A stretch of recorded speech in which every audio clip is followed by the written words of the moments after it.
Good evening, everyone. Kalla here. Welcome to my live stream. Glad you could make it today.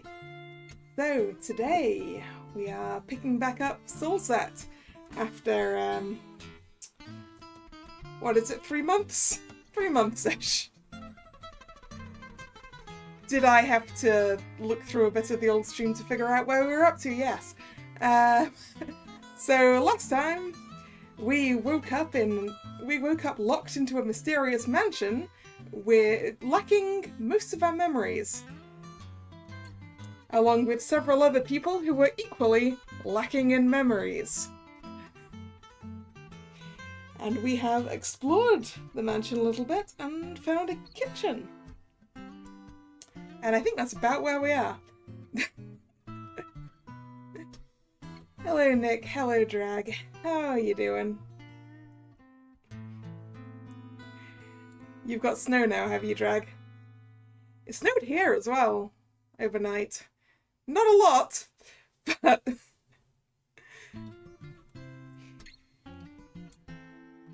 definitely not enough to go and build snowmen in.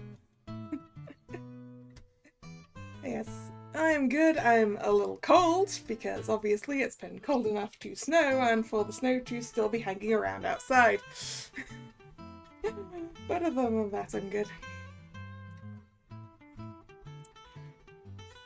Alright, can I remember all the voices I was doing? Maybe. Thank you for the food, it was delicious.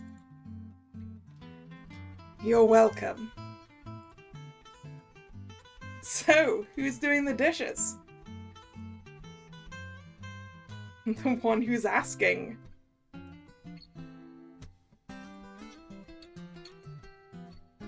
Very funny. I'm not your maid.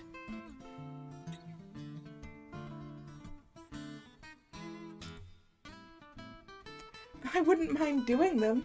It's the least I could do for such a wonderful meal. No. Yvonne, girl. You sit down. Now you're making me feel bad. Come on, I'll help you. You're wounded. You shouldn't be exerting yourself either. I can handle something so small as doing the dishes, thanks. Damn, you guys, give me those!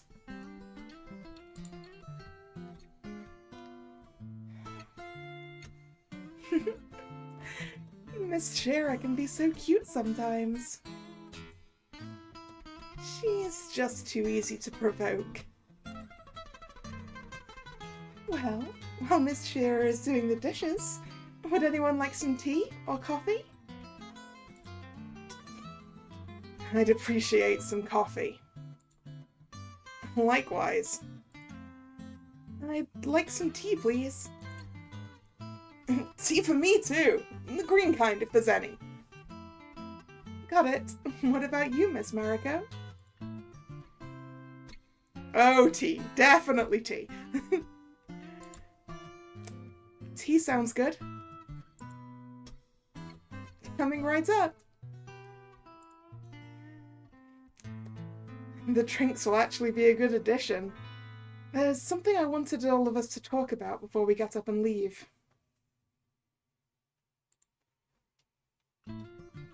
Oh?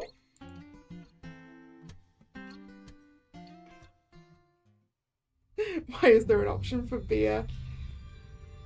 Maybe you want beer.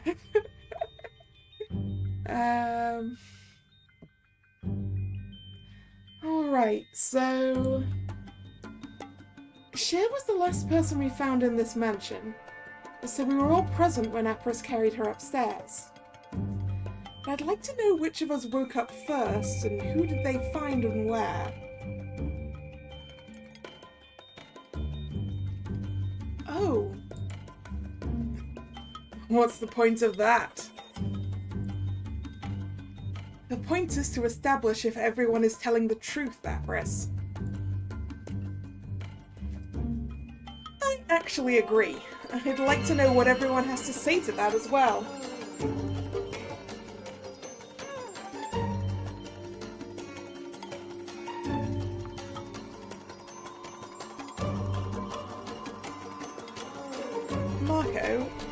found me down in the basement, and you told me there were other people in the mansion, so I couldn't have been your first find.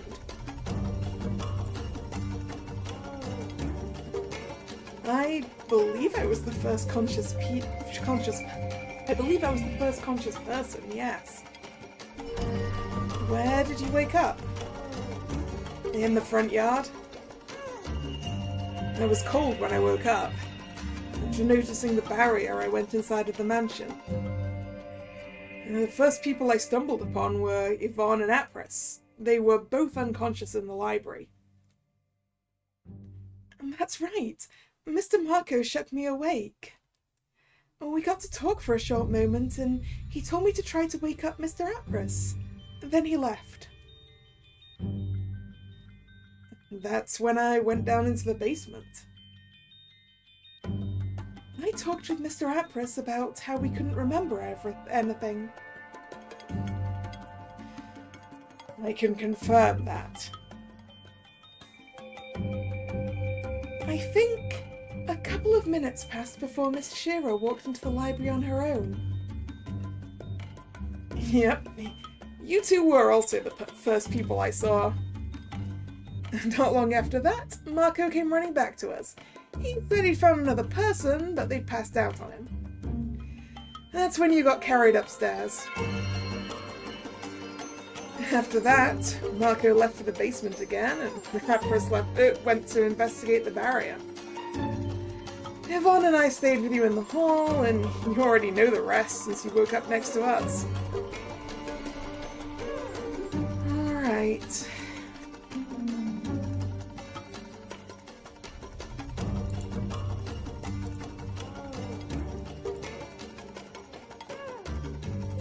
I would like to point out there's one thing in our confessions that puzzles me, though. Yes? I also woke up in the front yard. You did? And I saw no Marco anywhere, meaning you had to wake up and leave before I did, right? You never mentioned seeing me there. Because I didn't. Are you sure about that? I believe it'd be pretty hard to miss a heap of pink and white sprawled out on the ground, especially when I woke up laying pretty close to the fountain. It definitely wasn't far away behind one of those spooky trees. I definitely don't have my Shearer voice remembered. It's gonna take me a bit to get back to a good voice for her, I think. Are you sure you didn't outright ignore me for whatever reasons you might have had? I assure you, I woke up in the front yard all by myself. If you're accusing me of lying, do you have any proof that you're not the one who's lying? Maybe you actually woke up first and ignored me on purpose. These two...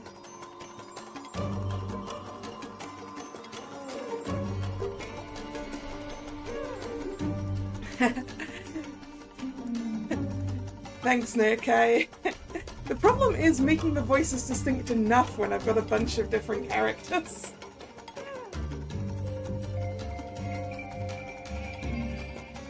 At least in this one we've got sort of a mix of boys and girls, which helps. Getting enough distinct voices when I'm doing Twisted Wonderland is tough because they're all boys. Am I sure I don't work as a VA? I am sure. It's something I'd like to do. But...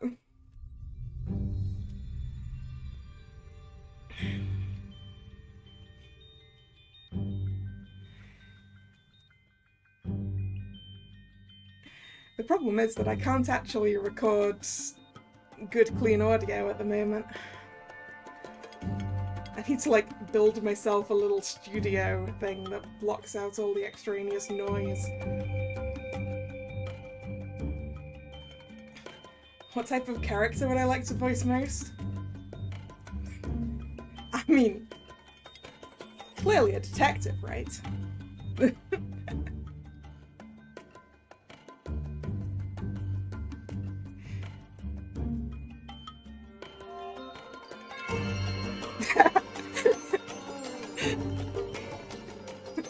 We can request popcorn.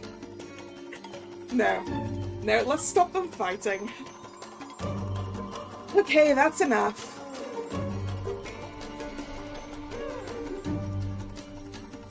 Yeah, Drag. OBS's noise cancellation is really, really good.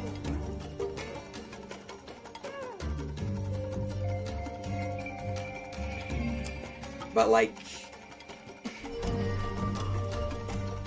back closer to the beginning when I tried to do a couple of song covers,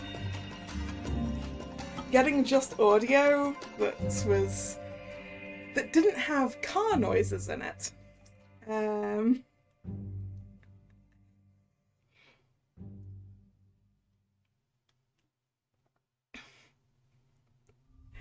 had to do a bunch of recording at like 3 a.m. so that I didn't get that. And that's just not conducive to sleep. I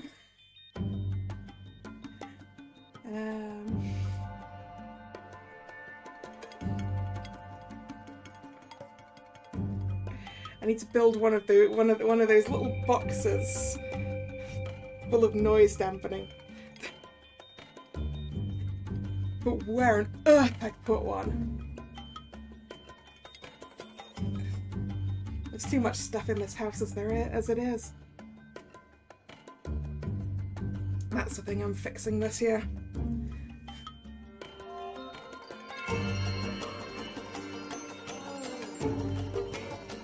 Anyway, I'm getting off track.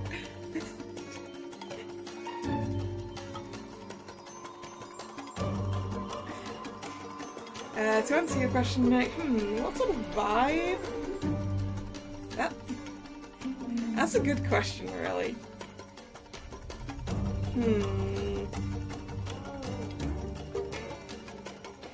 I'm not entirely sure. I mean, both of those options you mentioned could be fun.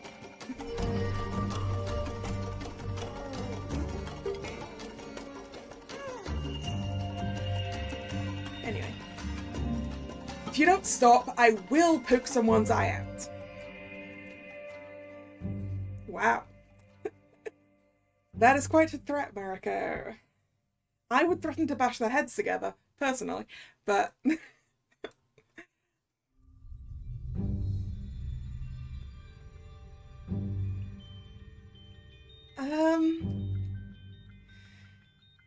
You people.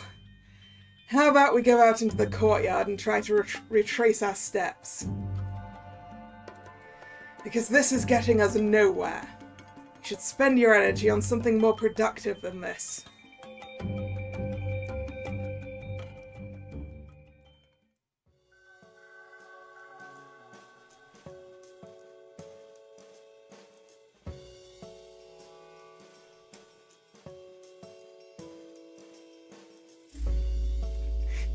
Here. I woke up more or less here. I can't tell you the exact spot myself. I was a little out of sorts and I don't remember many details. Hello, Hunter. How you doing? Suspicious. This is just a thought, but all of us were really disoriented when we first woke up, weren't we? Could it be possible that either Miss Shearer or Mr. Marco didn't wake up in the front yard like they think? I mean, I think they'd have noticed if they woke up somewhere that wasn't outdoors, Yvonne. Although maybe one of them could have woken up in the backyard, who knows?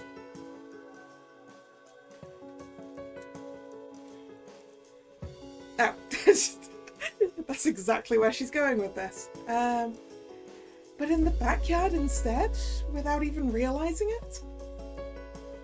Whoa, wait. An interesting observation, Yvonne. However, there might be a contradiction in that theory. Yeah, there were a few things in between us and the backyard. Like the locked door? Well, there was a locked door and the wall. Was the locked door behind the wall? I actually don't remember what order those things were in. The locked door. The locked door. Exactly. The hidden wall isn't that much of an issue since it is visible from one side only. The illusion doesn't show a wall from the kitchen side, it looks like a normal corridor from there. Yeah, that's what I thought. It was only an illusion from one side. I vaguely remembered that.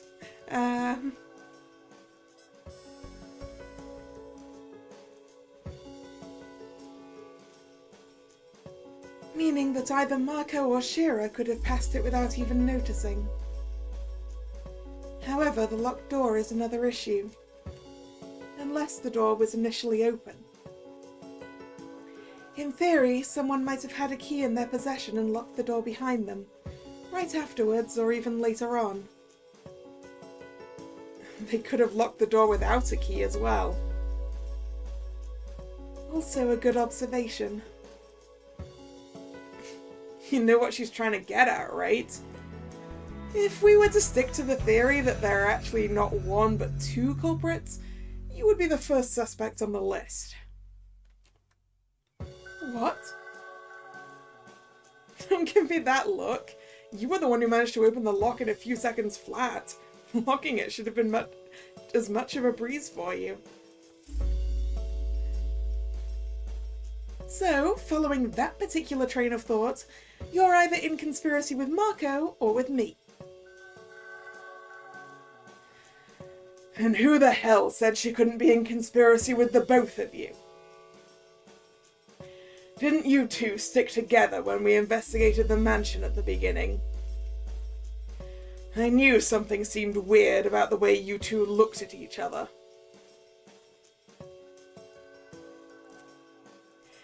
That is a good question, Drag. Can you pick a lock closed? I don't know. I guess when things do things about lockpicking, they don't really focus on that, do they?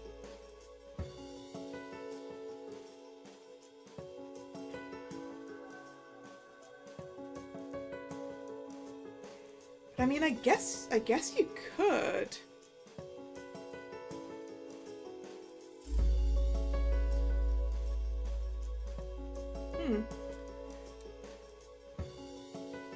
That is a question that warrants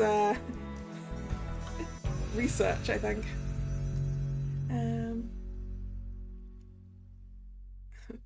What the heck are you on about? Mr. Apris, I believe you might be misinterpreting some signs. If you're talking about the time when he was trying to hit on me, I had no part of it in it. What? I wasn't hitting on you. I'm sure you weren't. You think I'm deaf and blind? You're being delusional.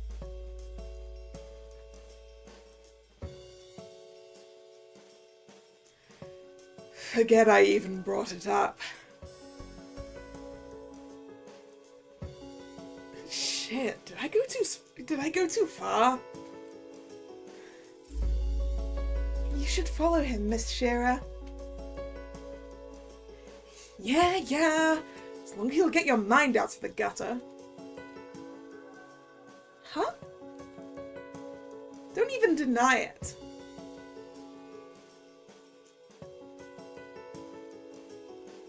Well, that was... Huh.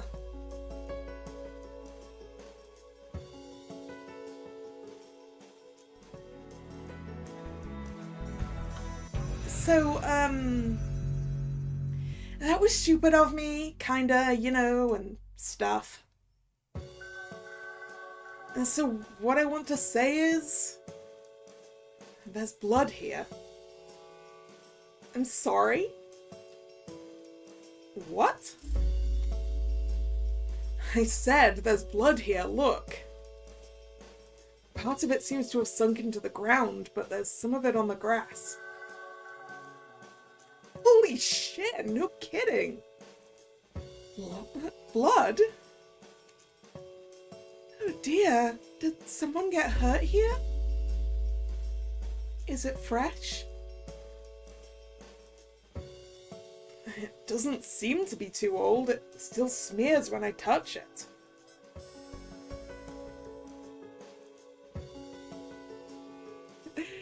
Thank you, Hunter. So yeah, you can pick a lock closed then.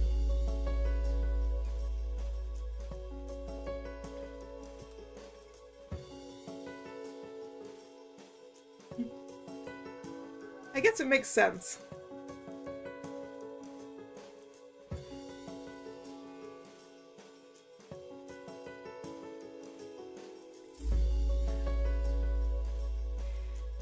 Ew. Empress, you walked around here a lot, didn't you? And you never noticed it?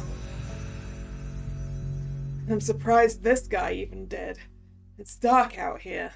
The changing color is barely visible. Okay, I kinda see your point. Could it be Shear's blood? Didn't you find me down in the basement, though? Yeah, that wouldn't make much sense, would it? Maybe someone simply died here before we even got here? I really hope no one else is dying somewhere in this mansion while we stand around debating about the weather. Yeah, let's hope that isn't the case.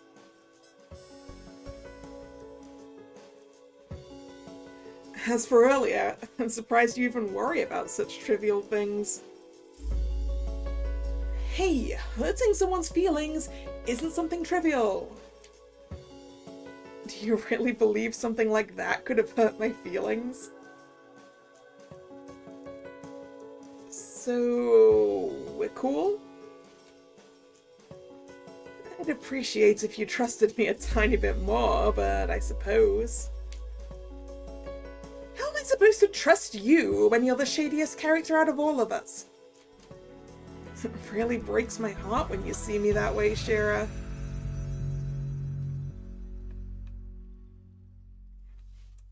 How hard is it to learn how to VTube? I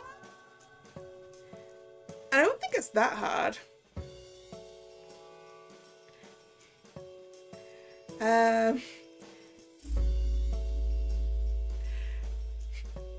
Like it's...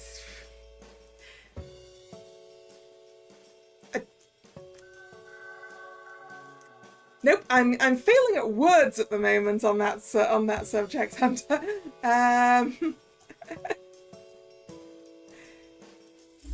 Yeah, it's mostly just the model's probably the hardest part, but there are there's a lot of different options, and you have to figure out exactly what you want. Like, do you want to be 2D, 3D, all of that.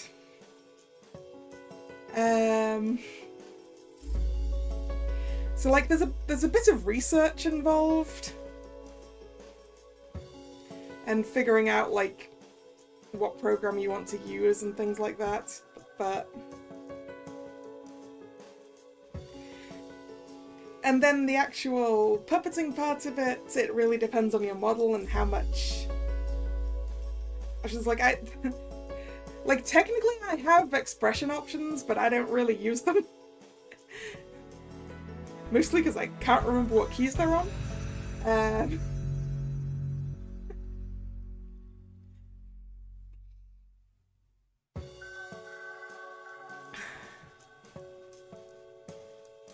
Used to have a bit of paper stuck into the keyboard,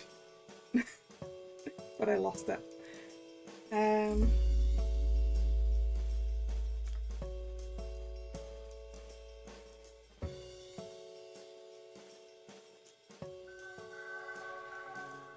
Anyway, where was I? It really breaks my heart that you see me that way, Sheara. I can see that. You're so heartbroken you'd make devils cry.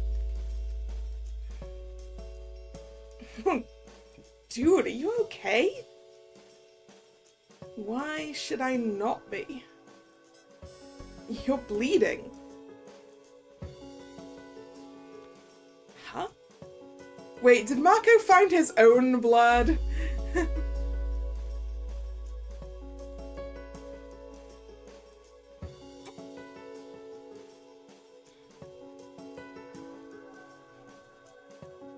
Don't you feel that?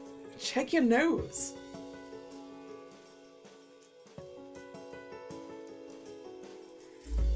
Someone should treat that. It should treat that for you.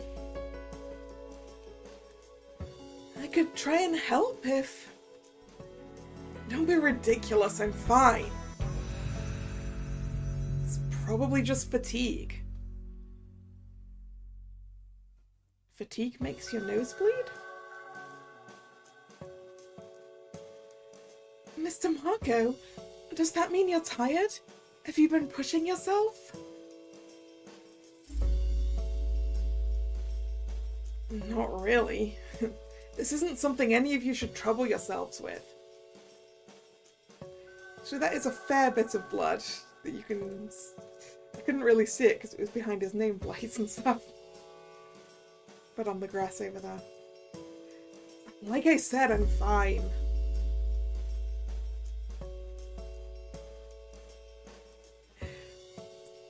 How's this game so far? It's very intriguing. And I've forgotten half of the stuff I learned because I first played this like 3 months ago. But I'm sure we'll figure it out.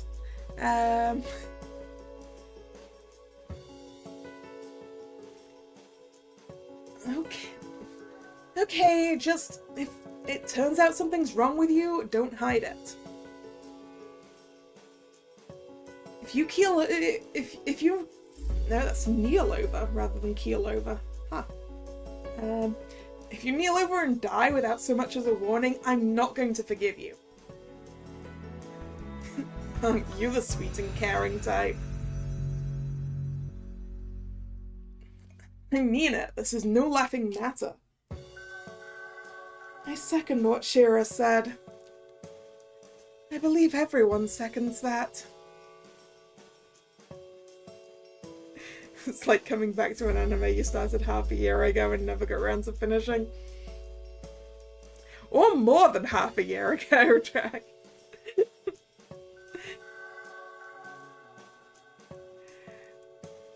There's some I really need to pick up again.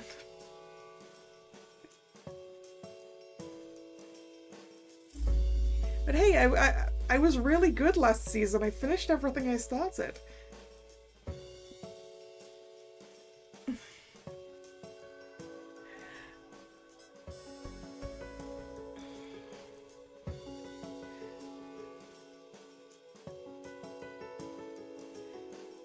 I swear, if you're so worried about someone bleeding, worry about Sheer. I'm sure she's way worse off than I am. I still wonder whose fault that is. I mean, I think it's logical to assume I didn't stab myself on my own.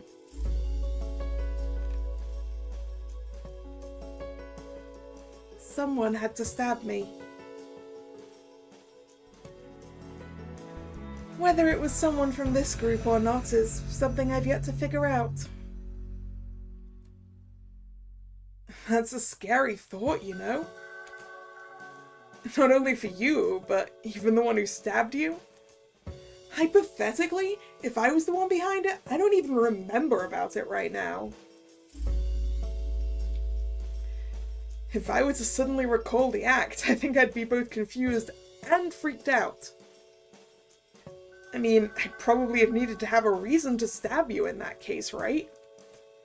But what if that reason turned out to be me being a cruel person and a murderer in the making to boot? Following that logic, no one said you couldn't have done it in self-defense. Like, if Sheer was out to get me first, you mean? I can't deny the possibility, of course. Even if that was true, I obviously remember none of it right now. You really don't remember anything in regards to that?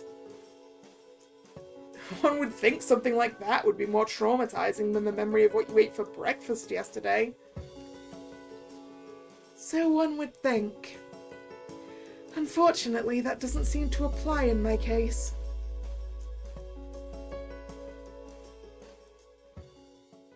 Wait.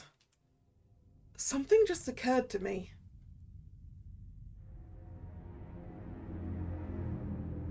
Marco? What is it? Back in the kitchen, you said that you saw the barrier when you woke up. But you didn't get close to it, did you? How did you know that we were trapped in here then? Ooh, good point. That's the first logical thing to assume, you know. Is it? And I could stick to that excuse, but the truth is, I'm actually familiar with what kind of barrier this is. Why didn't you mention that earlier? See what I mean when I say you're shady? You seem to know way too many things compared to us. It's not like I can do anything about that, can I? I kept quiet about it because I didn't want to worry you. Worry us? I already hate where this is going.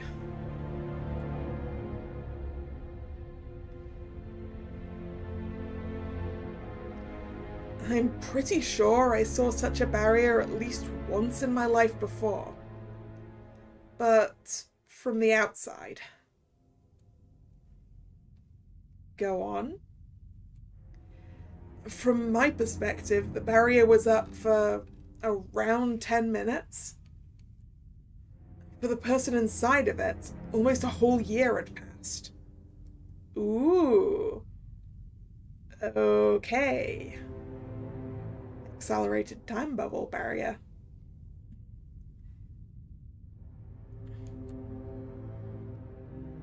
A whole year. Wait, that's crazy. You want to tell us that time flows differently in here compared to outside of the bubble? So, in a sense, the rest of the world waits for us while we're in here. That would certainly explain why it's constantly nighttime. Wait, you're right. How much time have we spent in here by now? The scenery hasn't changed at all.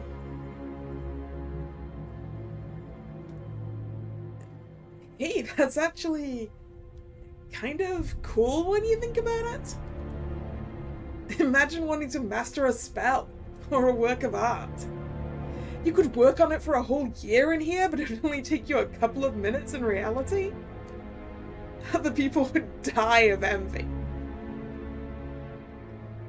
Don't forget, you'd also leave the barrier being a year older than everyone else, though. Alright. So, if I stayed here for 50 years, I'd get out all wrinkled and stuff. You wouldn't, actually. We wouldn't? Remember how I said I didn't want to worry you? A person has a limit for how long they can stay inside of a barrier such as this. Oh. Marco, are you going to tell me that if we stay in here too long, we're gonna die?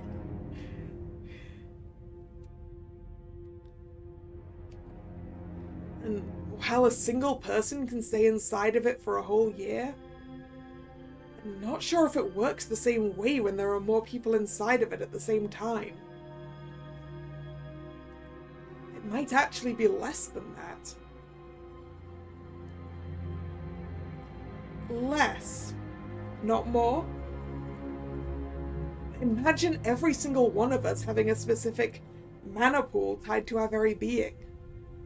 The barrier uses that mana pool to keep itself sustained. And with more people, more energy is needed, so the mana drains faster. And that mana pool, as far as I'm aware, it's impossible to replenish it. Once you've spent your time inside such a barrier until you've reached your limit, that's it.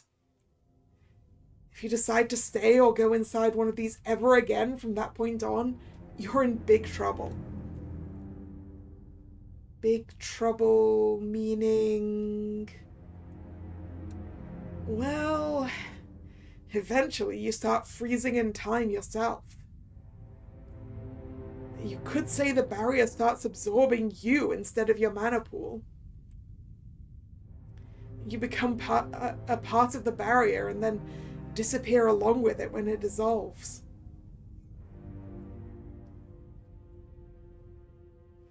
Essentially, you die. Oh no!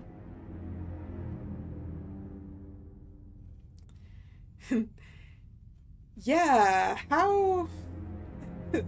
what did the dragon thing do to our mana pool? Whatever the dragon thing was, because we do not fully remember that. And that goes for both me and Mariko.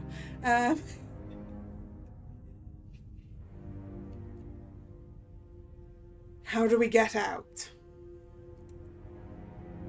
That's the tricky part, because I have no idea. You have no idea after all you've told us just now? I told you I didn't want to worry you. What was I supposed to say? Hey, better find a way out of here quick, otherwise we're all gonna die. Please don't fight. Yes, calm down, you two. You're forgetting that we do have a lead, as shady as that lead is. The soul stone. Well, this is great. Now our life depends on a stupid piece of rock. How long do we have? Calm down. You said that a single person can stay inside of such a barrier for a year, but that the time can be shortened when there's more?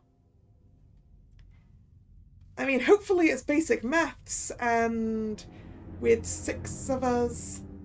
yeah, with 6 of us in here? If one person can survive for a year, then 2 months? Maybe? Unless it's exponential.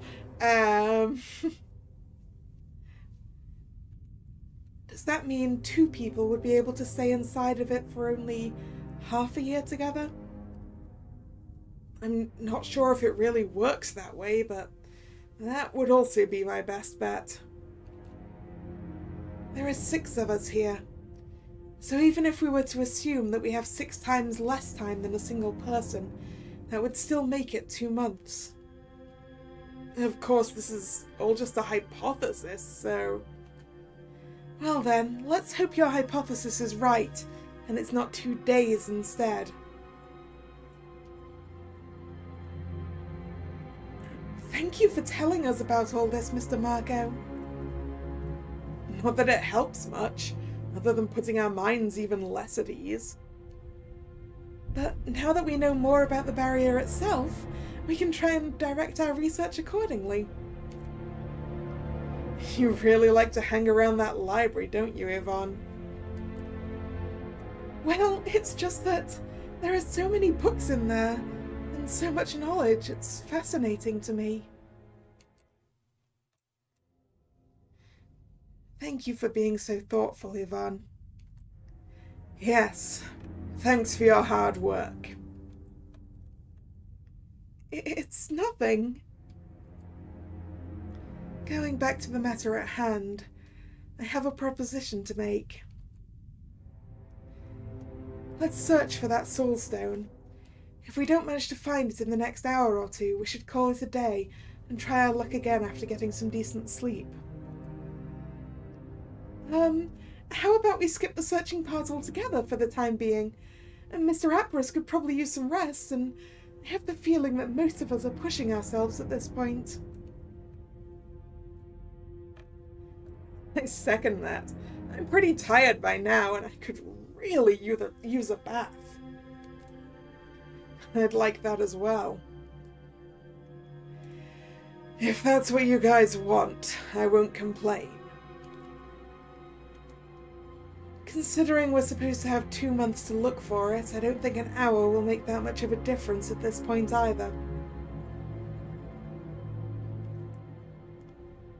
2 months. Why do I have the weird feeling that we have way less time to spare than that? Isn't there a potential for a 7th person? Yes! Mr. FF, Fiathor? Was it? Something like that?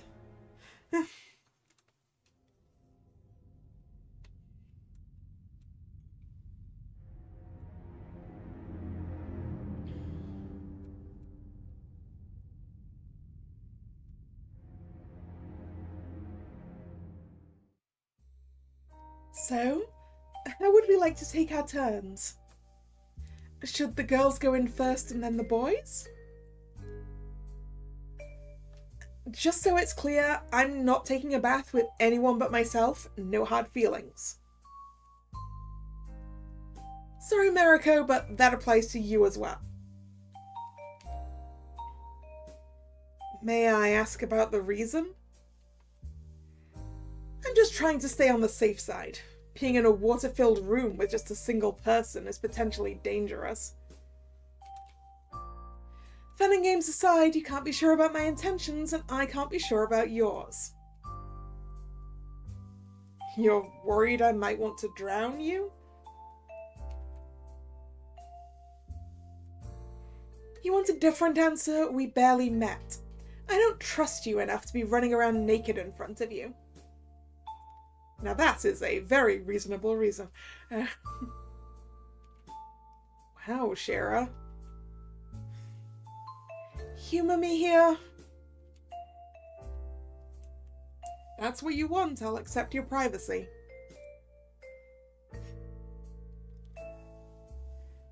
I'm glad we understand each other. Can you blame her? Nope, not at all. I wouldn't want to go into a bath with basically complete strangers either.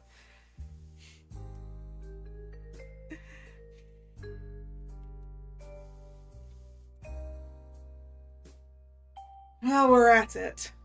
I'm sure as hell not staying in here alone with this guy. Well, it sounds like we're all taking our baths separately then. Yeah, you don't trust me, I know. The fact that I paired up with you clearly means I want to stab you in the back when you least expect it. So, I actually like Yvonne's idea, even if Shira doesn't want to join us. I might have trouble changing my bandages and getting clean on my own, so I'd appreciate some help with that. And while I do trust Yvonne, I wouldn't mind Mariko joining us.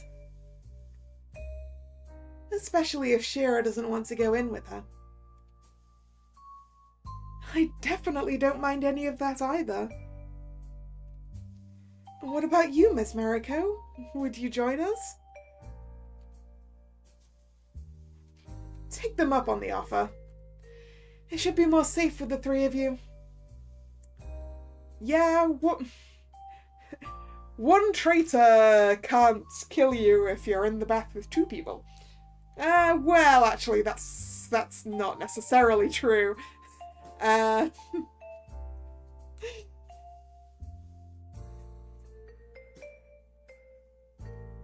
what makes you say that? Well, if either of you were to have some bad intentions, the 3rd person could always intervene. Aren't you forgetting about one of your theories where Yvonne and Sheer could be working together? Wouldn't that make things worse? With all due respect, I'm injured. Even if I wanted to drown anyone, trying anything of the sort would be idiotic in my condition.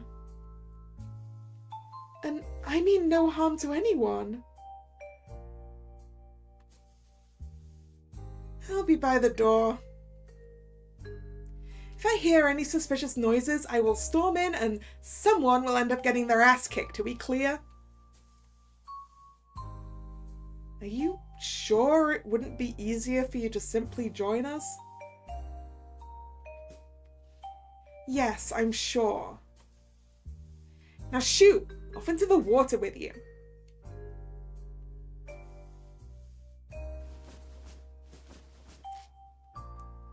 Marco was right. It does look like a stab wound. Oh dear! It even goes all the way through. Oh! That is a serious stab wound. Okay, so that's not a knife, that's a sword then at that point, if the stab wound goes all the way through. Well, a sword or a spear or something longer than a dagger anyway.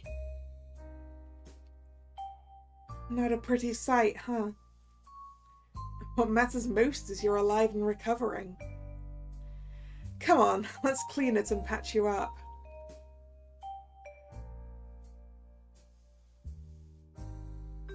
Ooh, towels. Extra sprites. Towel sprites.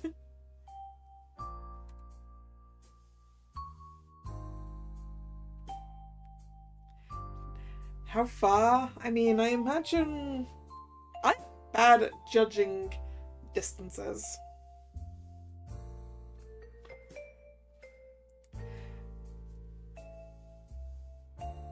I would need a ruler to even try and guess. I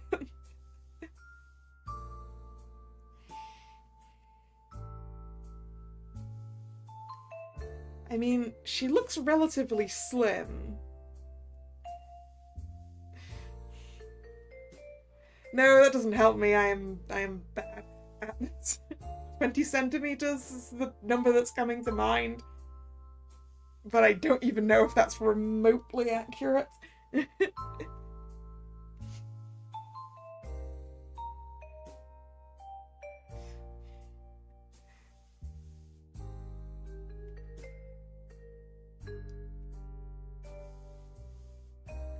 You probably shouldn't be getting into the water, Shear. Yes, direct contact with warm water would be bad for the wound. Just sit on the edge and we'll help you get clean. Alright.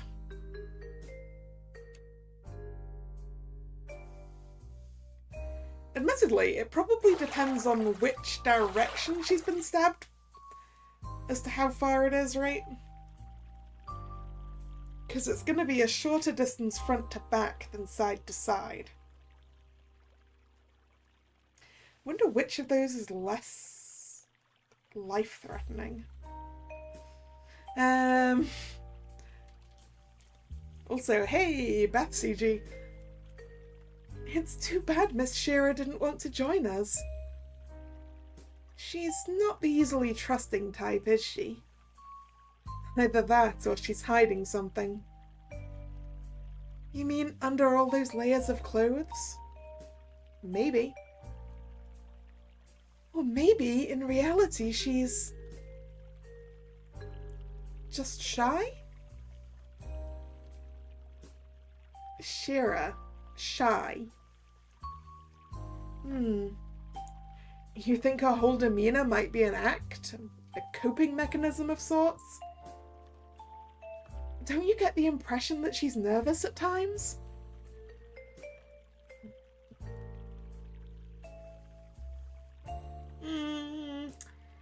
Do I though? Nah, I think you're imagining things. You must be imagining things.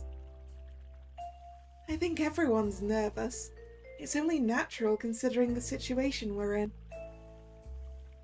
I also get the feeling that Mr. Apris is shy in regards to a lot of things. Apris? Now you're really imagining things, Yvonne. I'd say he's more awkward than shy. Are you about to tell us that Marco seems shy to you as well? Oh no, Mr. Marco is... He seems a little lost sometimes, but he's definitely not shy about anything. What about us? How do we seem to you?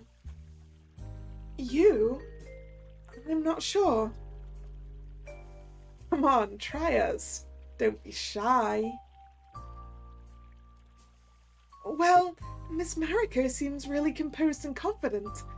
I find that admirable, actually. Really? Thanks. Yes. And Miss Shear, I get the feeling that you want to speak up at times, especially when we're discussing things in a group, but you're holding yourself back. Really? That's the impression you're getting? Yes? Is that true, Shear? I suppose I do have this nagging fear of saying something stupid at times. I believe I'm just not that good at dealing with people. You don't need to worry about such things with us, Miss Shear.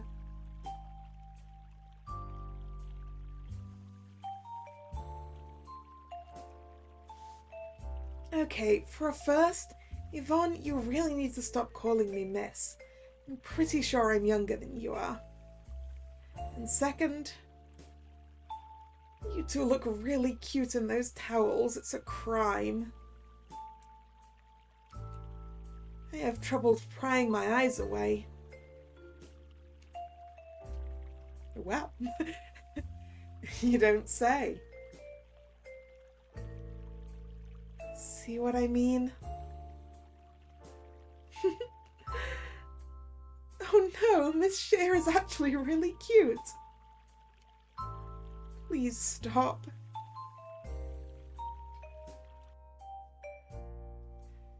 Thank you for the company. Thank you for giving me a hand with the bandages.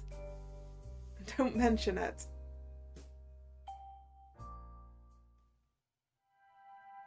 Are you done? Nobody drowned, as you can see.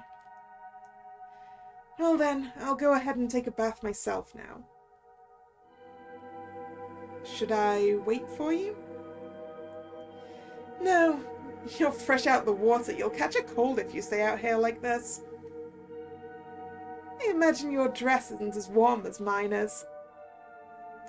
Well, yeah, yours is longer and has more layers, Shira. Just go back upstairs. I'll join you as soon as I'm done. Are you sure you'll be okay on your own? If I find any perverted redheads peeking in on me, I'll kick them where it hurts.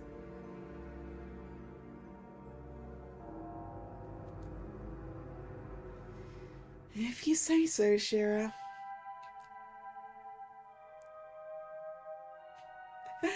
Yeah, at least they don't have to deal with negative temperatures in the game.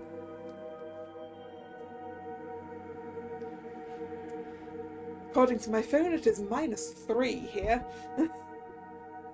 I am glad I am not outside.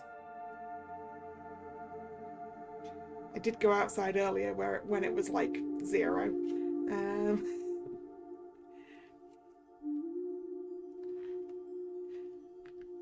I guess I'll go back to the mansion.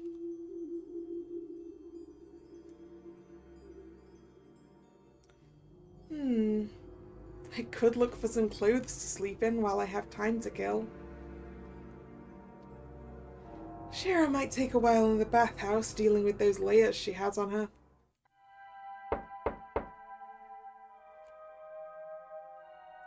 Is she back already? It's open. Didn't she hear me?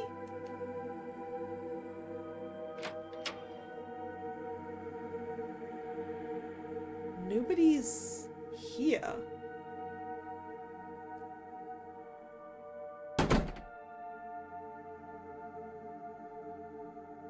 That was weird. Where was I?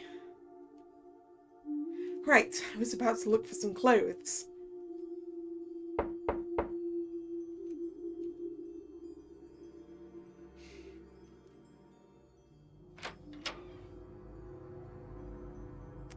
And again, nobody's here. Well, that is creepy. I'm not going crazy, am I? Don't tell me this place really is haunted. Wait, what's this? What did that say? 101 what?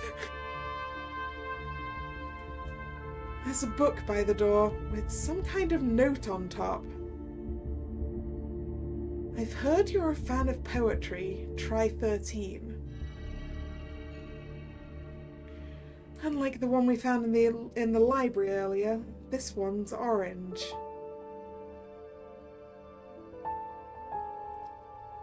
I've heard you're a fan of poetry.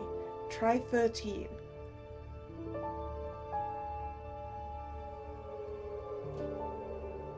The book itself is titled 101 Ways to Appear Creepy. Well, that's creepy. What the hell is this?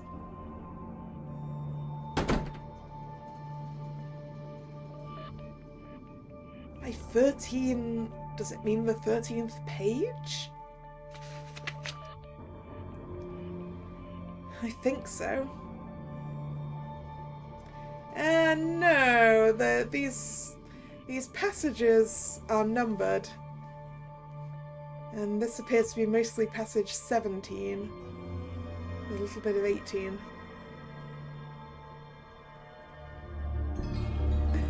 Let's see if I can read this then.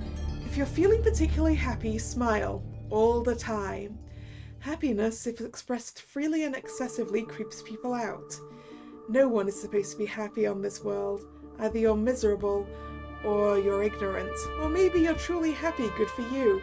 But a happy person doesn't smile too often, as people from their immediate surroundings either get jealous or downright angry. As if your happiness was a statement against their quality of life in a look how better than you I am kind of way. So to avoid being too pushy and imposing, reasonably happy people refrain from smiling too much or overly expressing their happiness in any other way. So smile.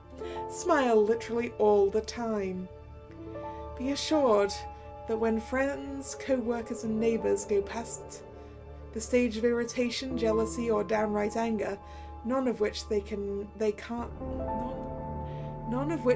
act upon in efforts to appear as a functional society member, they will eventually fall into the uncanny valley. It's really hard to read this when it's on an angle. I probably don't need to do this because it's probably going to turn up in the text box, but shh. Fall into the uncanny valley once your smiles get a little too wide or last for a little too long. Not only will that help you achieve your goal of creeping others out, but will also let you improve your self-esteem. So that's two birds caught with one stone. And then someone has made some notes about that I definitely can't read. And 18 there says, when talking to people, never look them in the eyes, just stare intently somewhere just behind them, always at all times. Also make long pauses randomly. There we go. I think so. There are additional words written in between the already existing lines.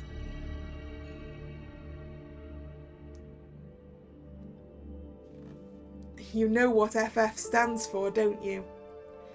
Take the 4th and 5th letter from the first name and convert them into numbers. Further instructions await you on that page. Ooh, okay. Okay, the The fourth and fifth letter.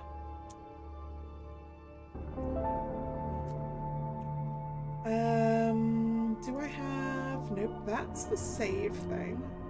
I can click on clues. Okay, we don't have clues.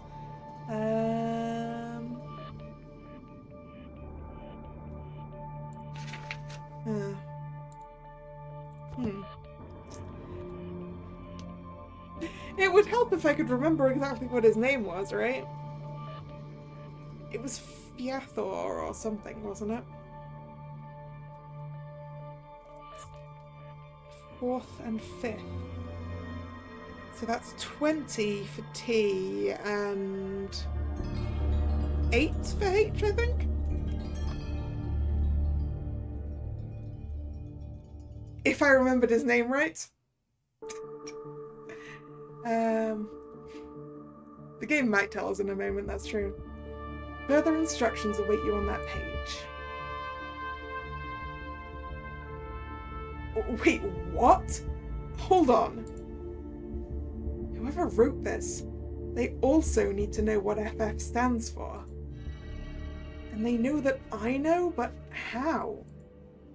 I didn't mention Fiathor to anyone after I woke up here, did I? Hey, I did get it right. Pulled that one out of nowhere. No, I didn't pull it out of nowhere. I pulled it out of quickly brushing through last time's stream about 4 hours ago.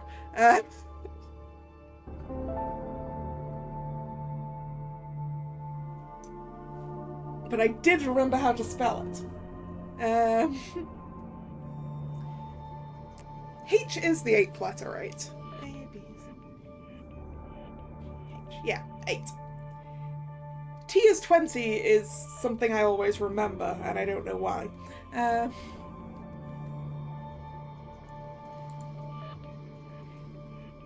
Unless those initials stand for something else entirely, and we're having a misunderstanding here.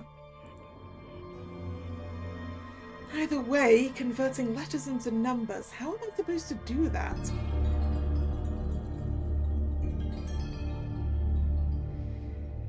The easiest way I can think of is to simply apply numbers to the letters of the alphabet in order. So A would be 1, B would be 2, and so on. Fiathor is the first name, F-E-A-T-H-O-R. The fourth letter is T and the fifth one is H, so that would make it 20 and 8. I think that's 20 and 8 respectively, so page 28, 208, page 20 and page 8, who knows? Let's check these combinations. There's nothing that stands out on this page.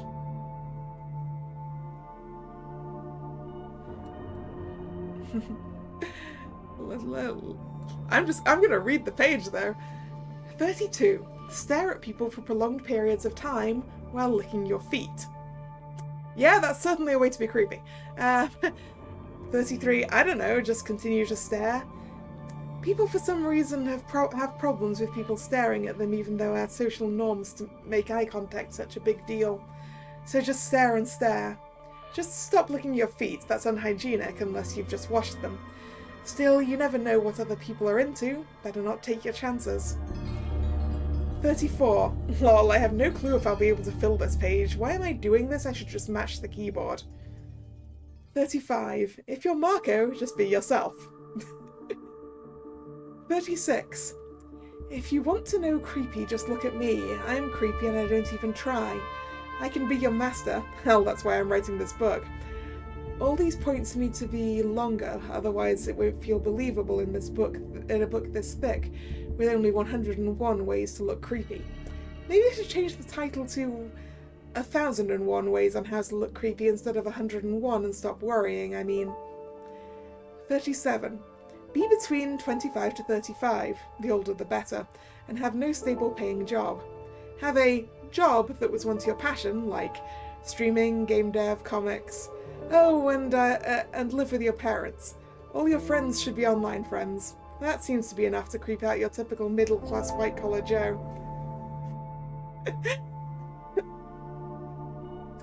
Clearly this book is a disguise for other things.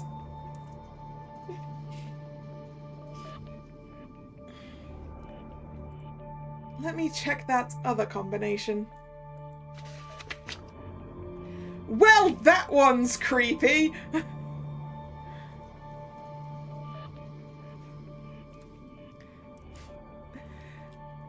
93. Connect the dots.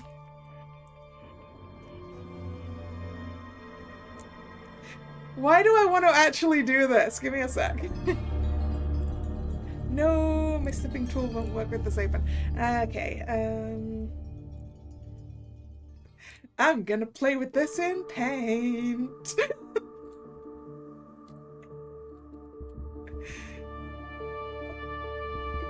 The game probably doesn't even need me to be reading this.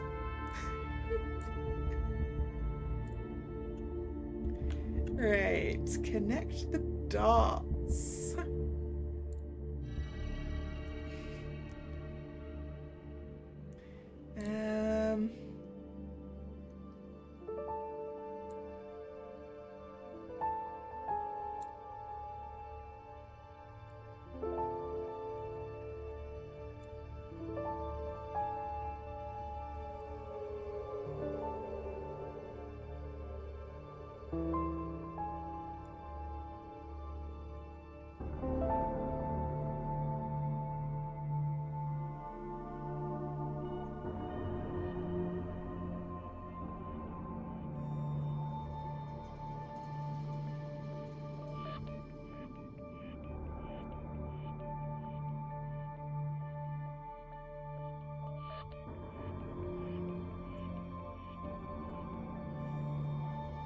I should probably actually just show this on on screen.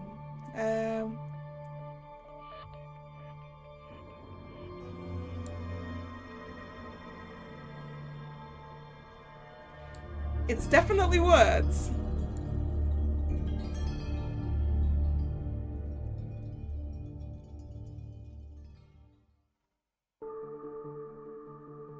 Nope, I have no idea what that says.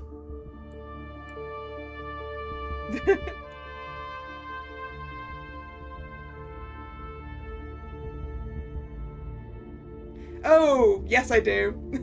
Okay, I hadn't connected things together right.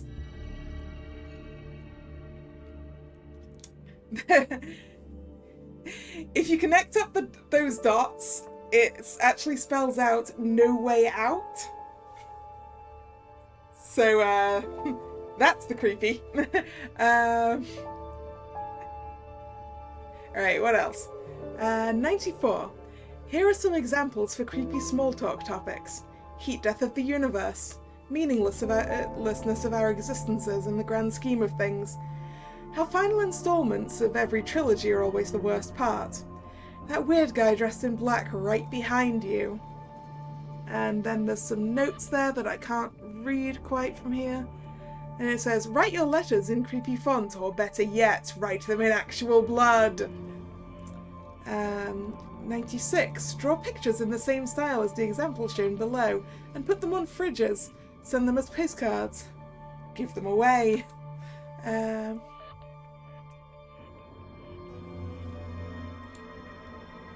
I'm not going to question the sanity of whoever it was that wrote this book. But at least I seem to have found the right page. There are more additional lines written here. Let's see. Can I trust you? There is a piece of information I wanted to share with you, but I need to be sure you will not share it with anyone else, no matter what happens. If you do not keep this piece of information just to yourself, you are going to die. What the? I cannot pass this on to you directly. The same fate would await me the moment I tried. You need to make a choice. Either ignore this note, or leave your partner out of this completely. In case of choosing the former, once everyone else is asleep and you are alone, search here, 935. Make sure you're not followed. 935.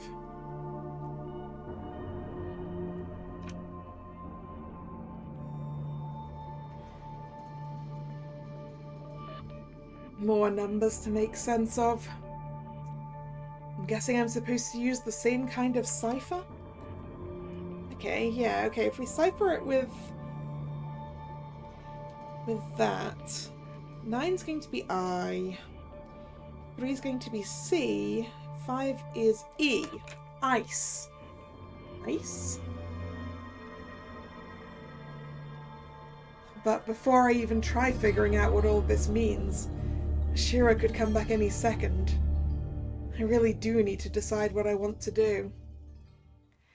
Once she storms into the room and sees me reading these contents, there won't be a way out of this. She's too nosy to leave such things ignored. I have no idea who the mystery sender of this is, but they seem to know I remember something about Fiathor. Should I trust them just based on that? This might as well be some kind of trap. Who's our partner again? Shearer.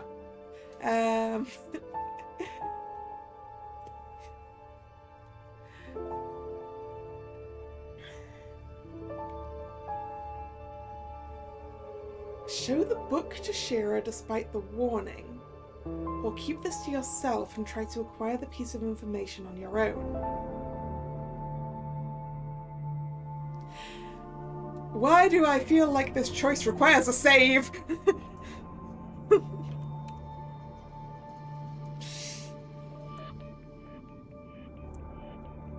How much do we trust a warning in a book?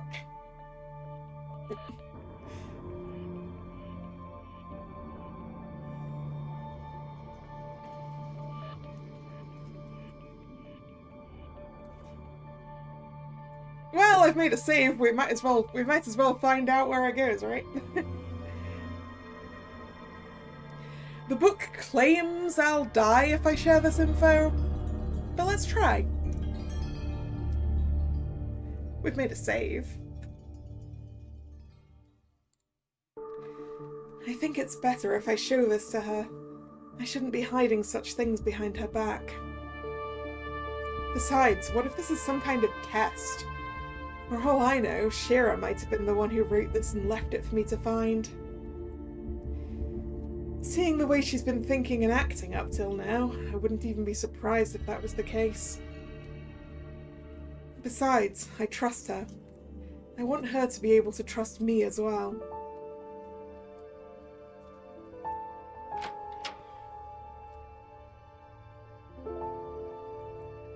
Hey, Shearer. Great timing, we need to talk. Oh, we do?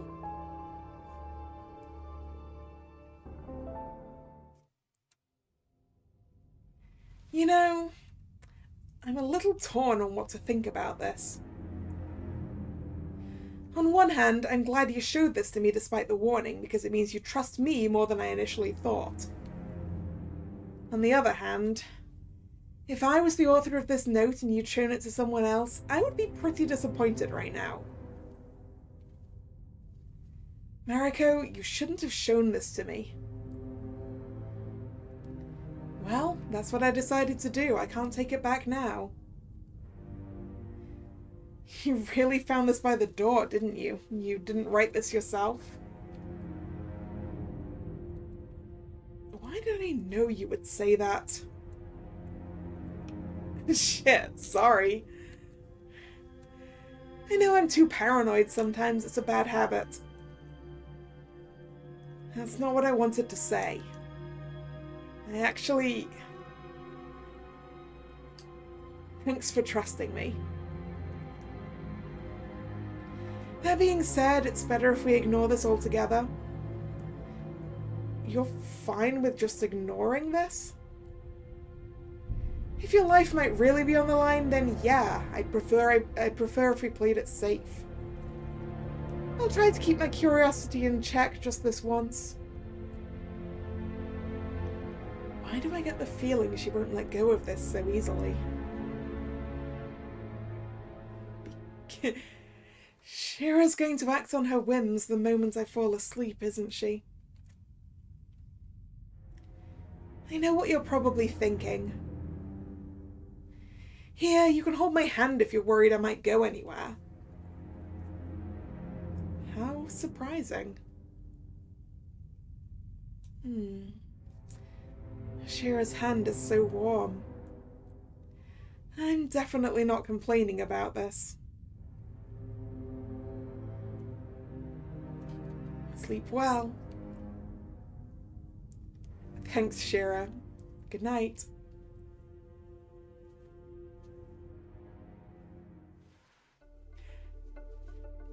Hey, Mariko?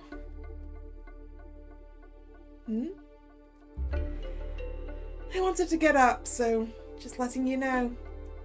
I'll be down in the kitchen. Huh? Is it morning already? Well, morning is a relative thing inside of the barrier right now, I guess. She's already gone. I suppose I'll get up as well. Damn, sleeping in this dress was a bad idea. A bath would be in order. I'll need to look for a change of clothes later on too.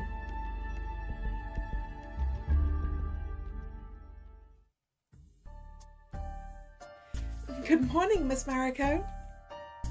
Hey. Morning. Sleep well?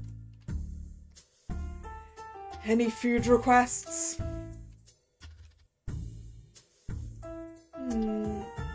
What has Shira been having?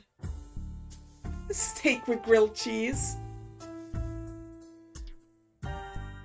For breakfast?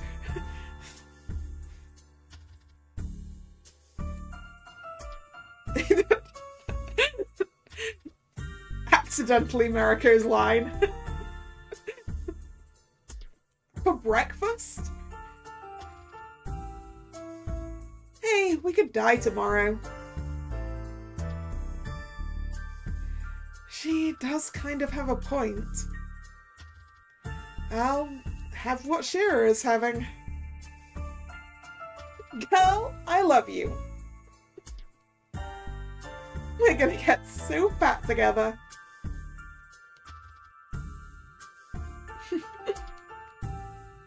Shira.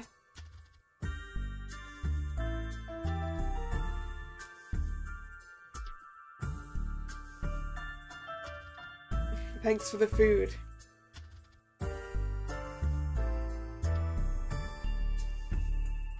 Marco? He seemed somewhat out of sorts. I think Shira noticed it too. A moment of your time.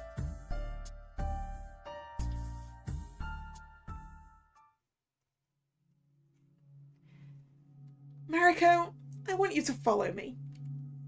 But be discreet about it. Don't make your presence known. There's something I wanted to check out.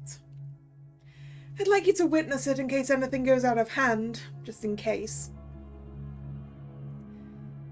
This is Marco related, isn't it? What are you planning? You'll see in a moment.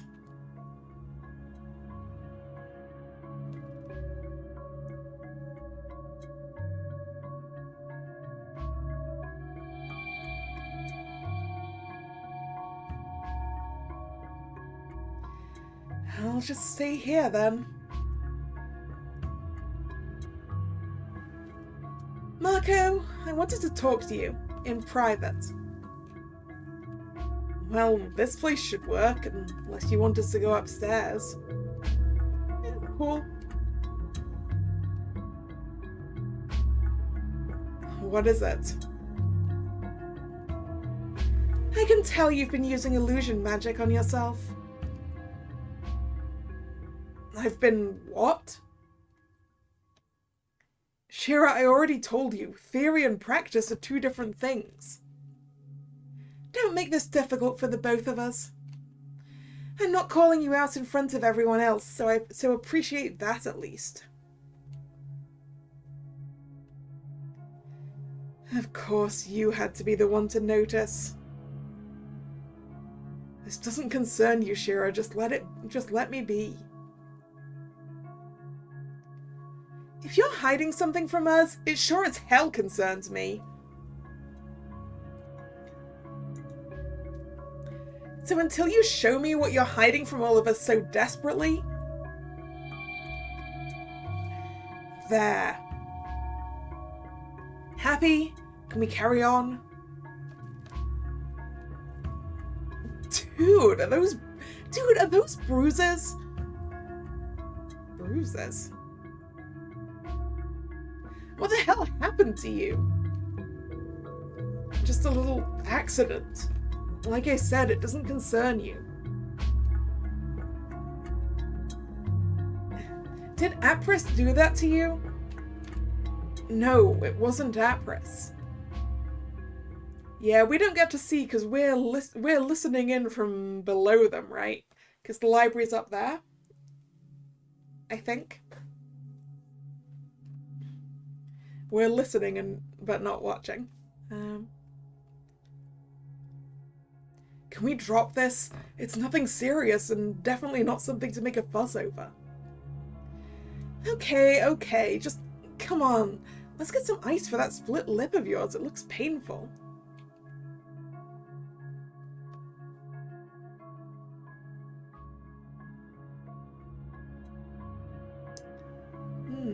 Ice, huh? That's what the code went to. Here, hold this.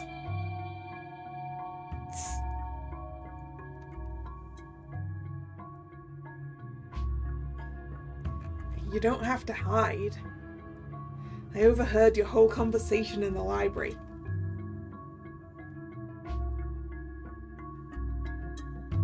Can this stay between us? I really don't want anyone making a fuss over this. I don't mind keeping quiet about it, but mind telling us what happened? If you're somehow in danger with Apris, I'm not in any more danger than the rest of you are. It was just something I needed to do. This was a small price to pay for it.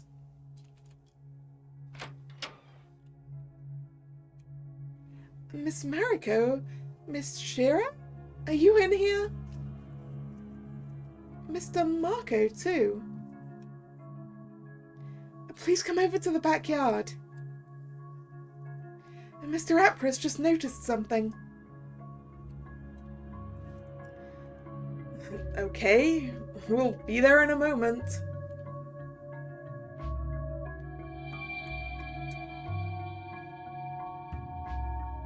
Thanks. Will you be okay? Yeah, I'll recast the illusion in a moment. You don't have to worry about me.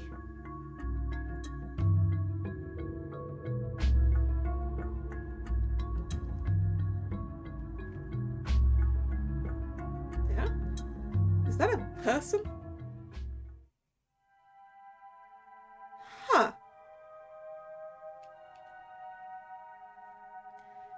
This person wasn't there before, were they?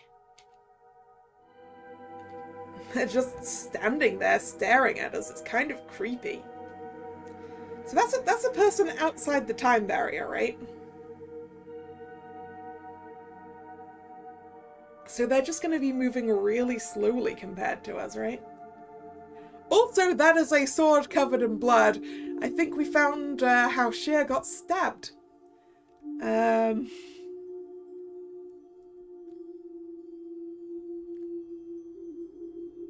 It must be because of the differences in time flow. She probably approached the barrier and has been standing there for a second or two. It just seems like an eternity for us. It still fascinates me how that works. Either way, that chick doesn't look very happy, does she? It seems like she wants to murder us all or something. Wait, the sword she's holding, are those bloodstains? What are the odds that...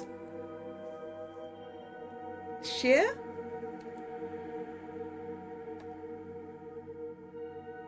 Wait, you're right. I remember now. She's the one who stabbed me. Are you sure? Well, that's both scary and a little reassuring, I guess. Because that means it wasn't any of us. But... do you have any idea why that chick stabbed you? I do, actually. She wasn't after me. She wanted to kill someone else from the group. But that someone... they used me as a shield. Uh-oh!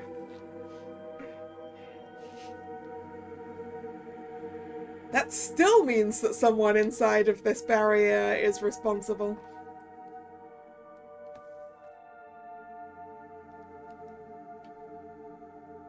Wait, what? Are you being serious? Who? I'd rather keep that to myself. Shear? I won't tell you. It doesn't matter anymore. What the hell do you mean it doesn't matter? You almost died because someone decided to be a selfish asshole, and you just said that someone is among us. It wasn't you. So there, let it go.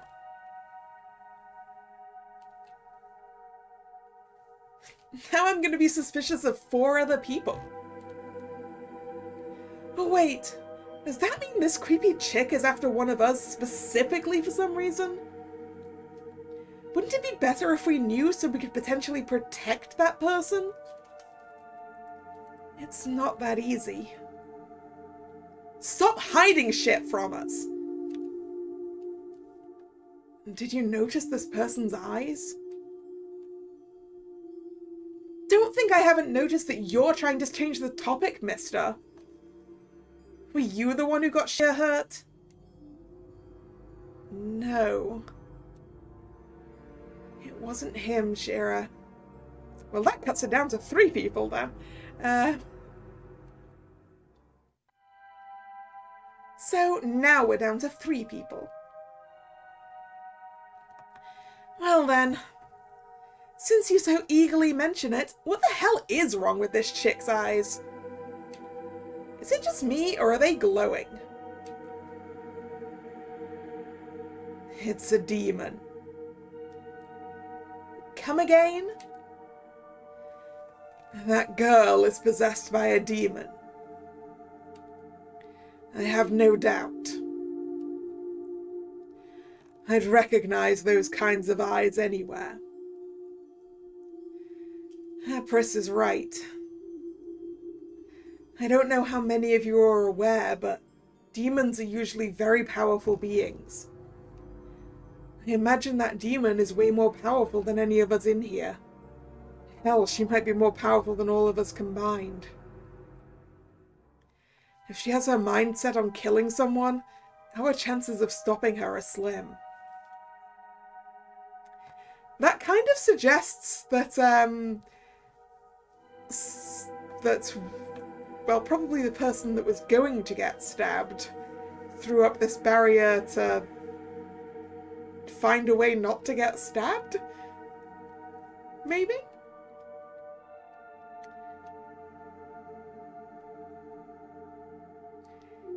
In other words, once the barrier dissolves, one of us is going to die. Only one? And you know who that someone is. Somehow, this demon girl feels familiar. I feel like I'm supposed to know who she is. Oh no, is that stabbing coming for me? She's after me, isn't she? Mariko? And no, I still don't remember anything. It's just a feeling I get. Assuming that this demon person really is after me, if I died, would she leave the rest of you alone? Miss Mariko. Whoa, hold your horses. Don't you even think of playing the martyr here. It was just a hypothetical question, Shearer. Yeah, I can see that hypothetical stamp of yours. Well, what now? How's a stupid stone going to help us getting out of here alive when there's a killer waiting for us outside?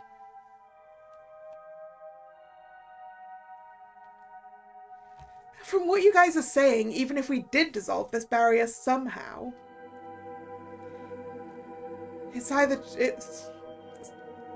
choosing the death of one person or letting all of us die. Remember what Marco said about the barrier. We can't stay in here forever. So we need to find a way to save everyone. I agree with Yvonne. Let's ignore her and continue our search for the time being.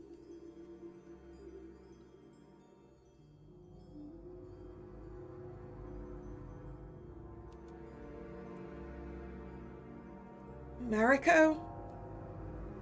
You sure that demon is after you? I don't know. She just feels familiar to me somehow. So I figured... Well then, let's hope your hunch is wrong. And I'm serious. Don't you even think of playing the martyr. I won't forgive you if you do. I suppose we'll just have to find a way to avoid that kind of scenario. Any plans, Shearer?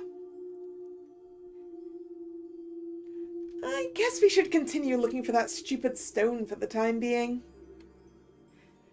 Mind if we take a look around the bedrooms? No complaints with that one. We could look for something comfortable to sleep in while we're at it.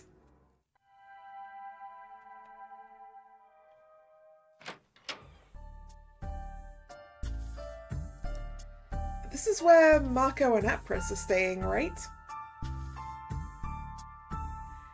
The most suspicious bedroom of them all. Just imagine all the skeletons in those closets. Hopefully not literal ones, but let's wreck this place.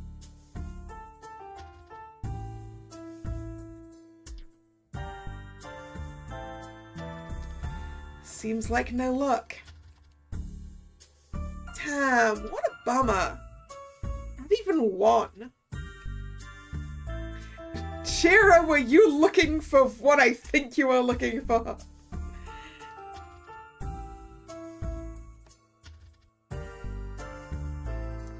I bet Marco had seen through our evil plans and hidden all the goods elsewhere. Well, onward to Shearer and Yvonne's place.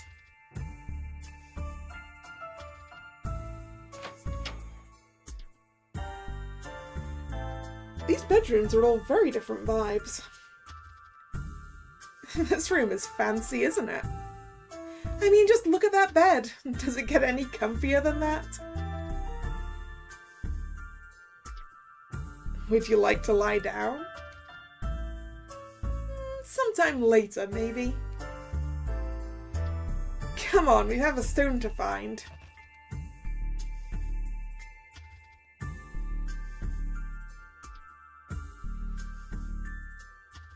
Seems like no luck here either. You know, I've been wondering whether I should bring this up or not, but there's something else I noticed about Marco that I wasn't sure if I should tell you about. Oh? Why not? Because I keep doing the exact same thing he does. So if I want to call him out on it, I need to deal with the consequences myself.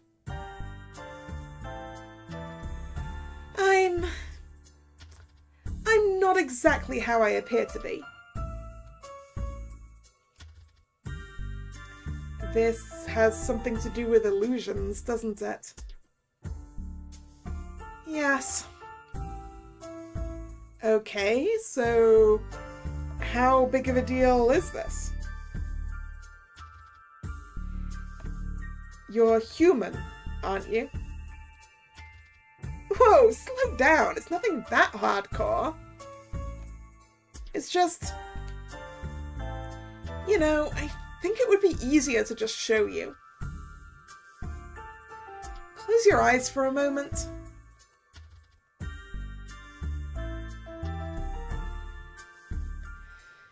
Okay, you can open them now.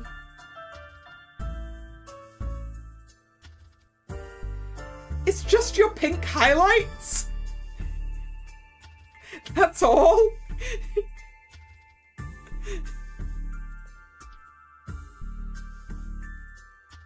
So, what changed? What changed? Have you gone blind? Okay, this does it. Close your useless eyes. What?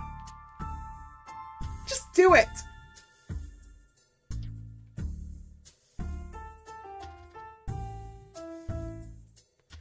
There, maybe you'll be able to notice this instead. Ha! It changed my hair colour. What did you...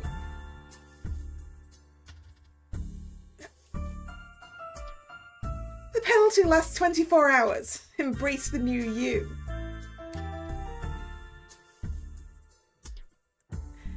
You were talking about hair and eye colour all along? Oh wait, it was her eyes as well. I didn't notice that part.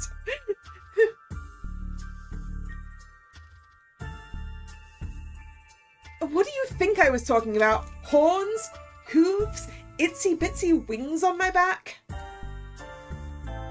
You made it sound like it was a big deal. I don't know what I was supposed to expect. So, in reality, you have silver eyes and silver hair. Why would you change that? You see silver, I see something colourless and boring. I'm not fond of the way I look in that regard. Hence the whole masquerade. Wait, doesn't Shear have the same eye and hair colour as you do? Yeah, she does. That's also what kept me wondering the whole time. But it looks good on her somehow. Well, it looks good on you too. Both you and I know you're just saying that. I'm not. I mean it. Yeah, you look good that way too, Mariko. Not Mariko. Shira. Mariko looks slightly weird with the with the green hair. I really like this version of you. Well then, here's more of a trick question. If you like both, which one do you like better? Yeah, there's no right answer to that one.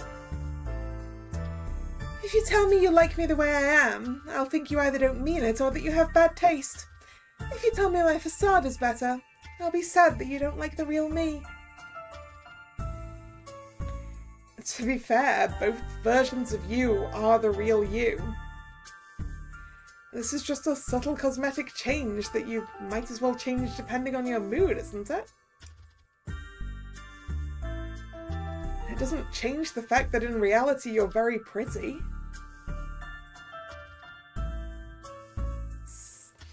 So you do think I'm pretty? Well, yeah. There's a reason I chose this route, Shara. Yes, I do. Very pretty? I just said so, yes. You mean it? Are you for real? You know what, never mind. And yes, I do mean it. Now, come on, change me back. Oh, I see. That's where you wanted the flattery to get you. You'll have to try harder than that. Harder, you say? Well then. How about you let yourself trust me a little and take a bath with me this time around? You know, when you didn't want to go in with us for the first time, some gossiping took place. Welcome back, Hunter. You were gossiping about me? We were debating if you didn't join us because you were hiding something. How nice. We assumed you were just shy and nothing more. But clearly you're anything but shy, so it simply makes me wonder. Fine. If this will put your mind at ease, let's take a bath together.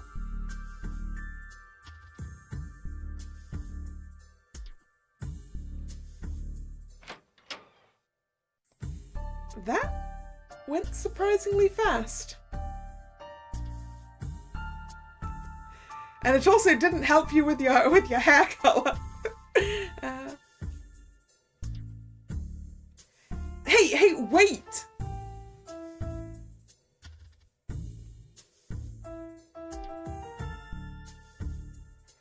She left without changing me back, honestly. Wait, what's this? Another note by the door?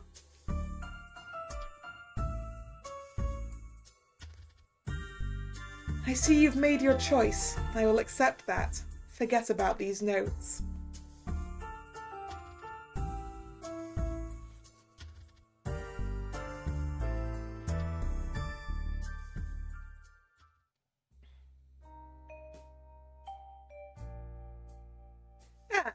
Hair back. There.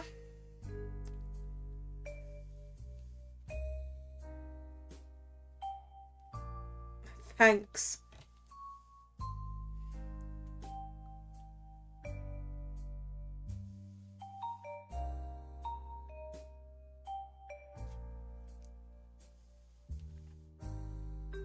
Shira, is everything okay?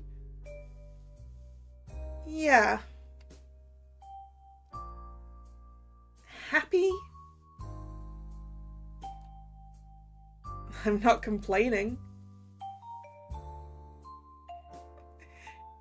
Even Shira's towel is pink.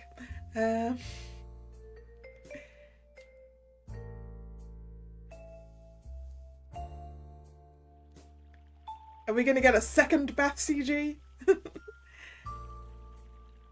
You know, it made me wonder if you weren't hiding anything under those layers of clothes. But you're actually pretty cute underneath, too. Actually cute? Wow, thanks.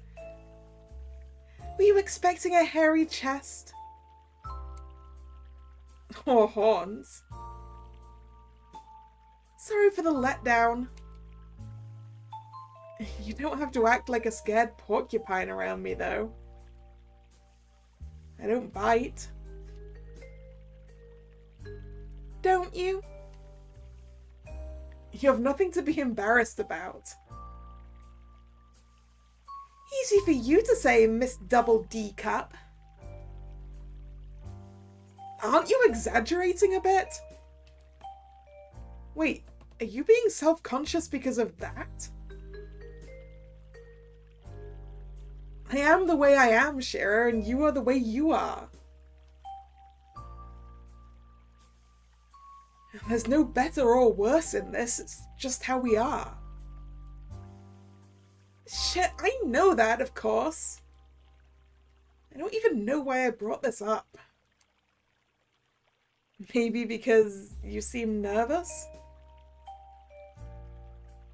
Relax, Shearer. It's actually something I've been meaning to.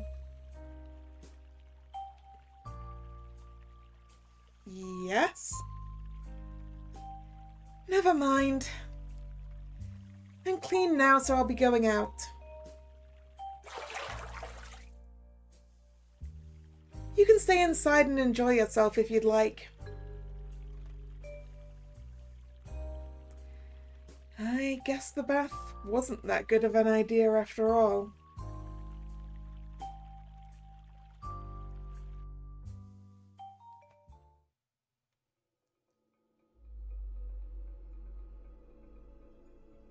Ooh, a dressing gown. A very short dressing gown. Hey, sorry for acting all weird in the bathhouse. I don't know what came over me. Don't worry about it. Okay, maybe it's not a bathrobe, maybe it's more like a ninja costume.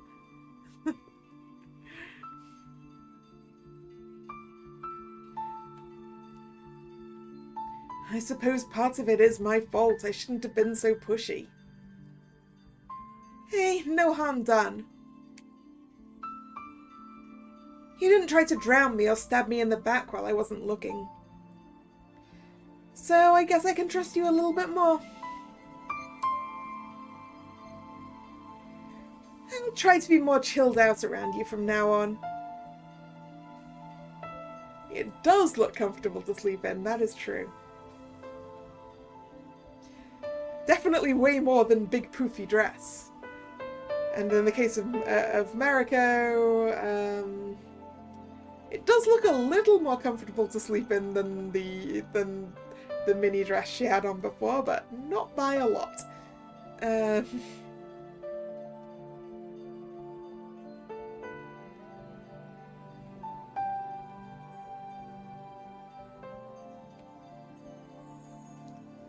Was that what she was worried about?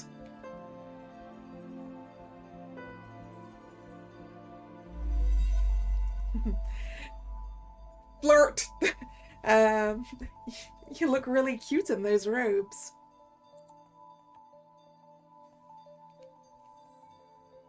Keep flattering me like that and you might get into trouble. Is that a promise? It's a warning. How thrilling. Come on, cut it out. Just so it's out there, you look awesome in that getup yourself. But enough about pajamas.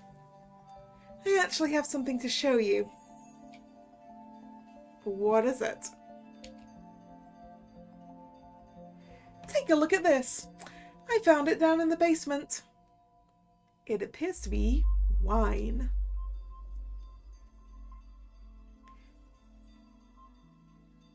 Yeah. As far as I'm aware, this is one hell of an expensive bottle of wine.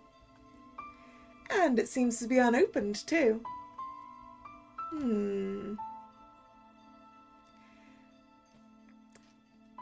I'd ask if you really want to take it, but it's not like anyone's going to miss it. Right? Besides, there's no guarantee we're going to make it out of this place alive. And gods know I'm not going down sober. A bottle of wine is the last thing I feel like worrying over. that being said, would you like to have a glass with me?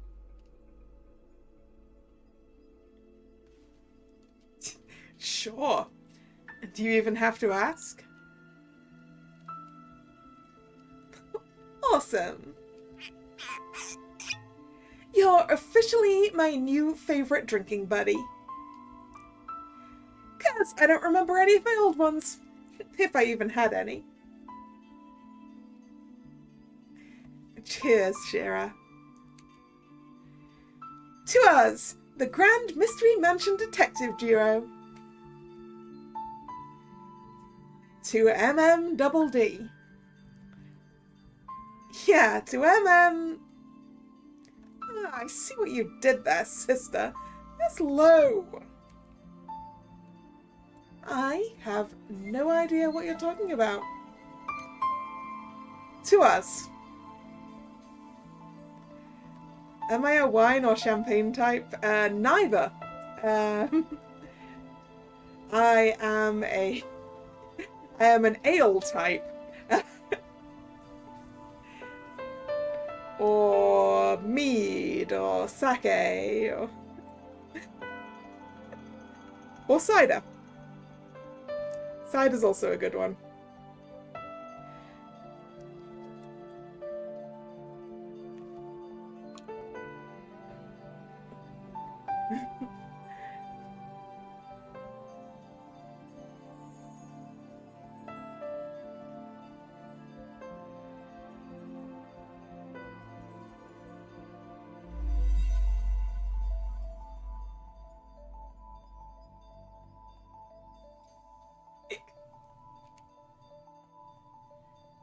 This wine really does go down smoothly. Told you, didn't I? We should drink it before any other pesky Marcos get their hands on it. You're really passionate about Marco, aren't you? Sure as hell am. Just wait until that fucker starts spilling the beans.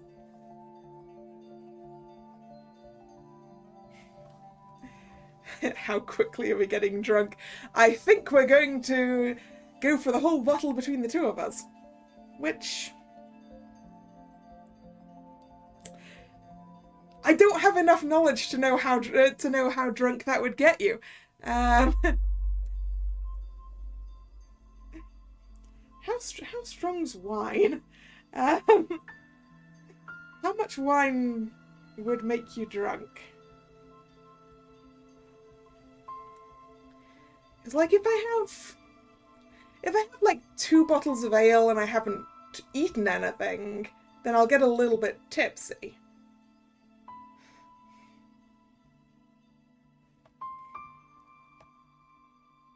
Wine's stronger than beer, right?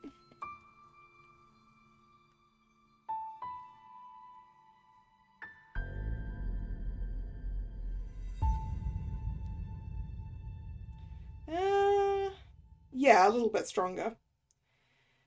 Well, from a little bit stronger to very, very much stronger. I think the beer I tend to drink's about 3.5, 4-ish maybe. Wine is apparently somewhere from about 5 up to 20, depending on what you're drinking. So, yeah, a couple of glasses of wine's probably going to get you drunker than a couple of bottles of beer.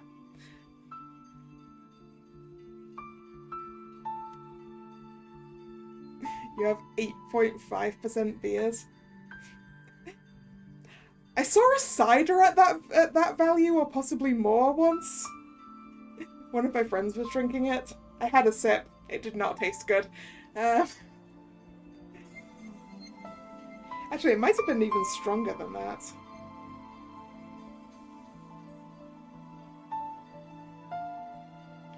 It was like a ridiculously strong cider. But that was also a long time ago, and I don't remember.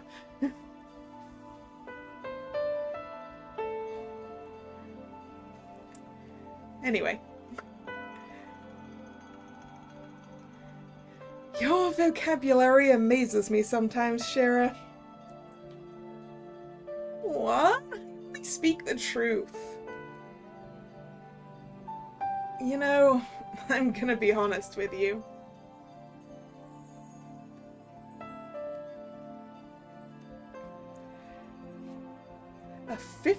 Is that a 15% beer? Heck, that is... Well, I guess wine levels, given what I just looked up.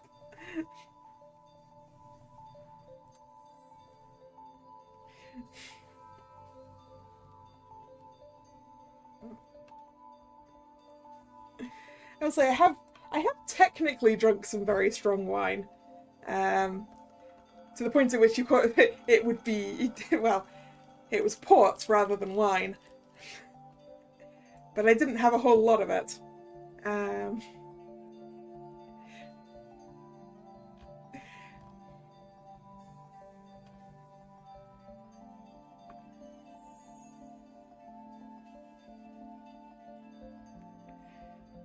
Like, when I used to do historical reenactment, we'd all sit around the campfire and pass alcohol around the circle.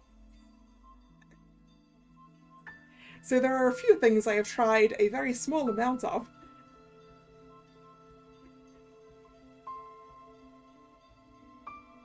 That's where I tried mead for the first time.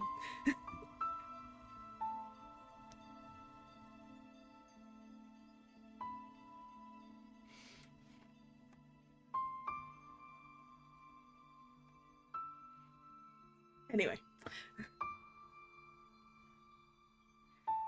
For a while there, I did wonder if there wasn't something more to you than the eye could see. I mean, you were always up in everyone's face, wanting to uncover hidden secrets and whatnot. And I couldn't help but wonder if you weren't pulling the strings behind everything yourself. What if everything you did was simply part of the whole act? Did you really think that? I guess your way of thinking turned out to be contagious. Yeah, I can see where you're coming from. Shira, you're not the mastermind behind it all, are you? What if I am? I'm just pulling your leg. I wish I were, honestly. Something like that would take skill to pull off. What about you? Since you brought it up, are you about to tell me something? As a matter of fact,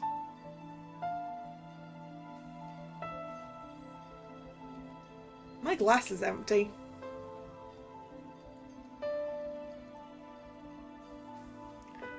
Already? Damn, and here I was wondering if you'd be able to keep up with me. Get over here. Thank you. You're welcome? We're awfully close all of a sudden. Ooh. Ooh, choices! Ooh, choices!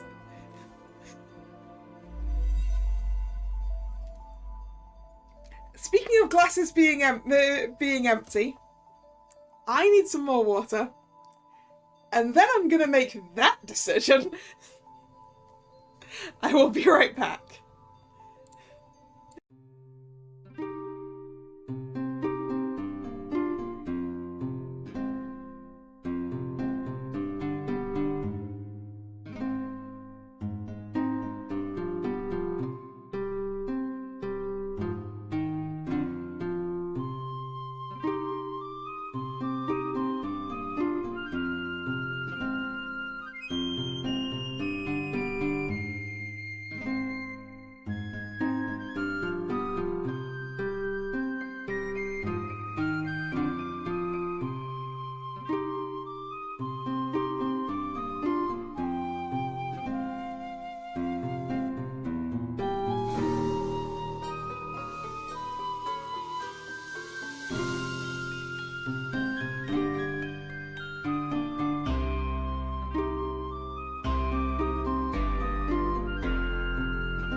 I'm back. So, I would like to make a save.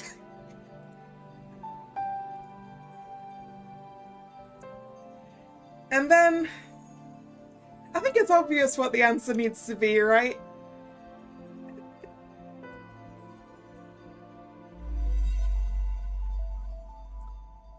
Gotta kiss the girl. Do do do do. As Sebastian say.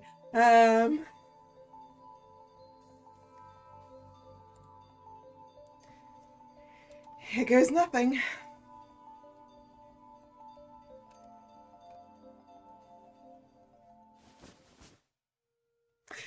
That did not go well!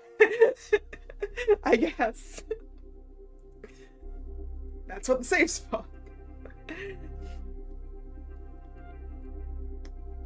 Oh, shit. Oh shit. Oh shit. Oh shit. Oh shit. Oh shit. Oh shit. Oh shit. Oh shit. Oh shit. Oh shit. Shira? Did I... Crap. Did I misinterpret the signs? Was I too forward?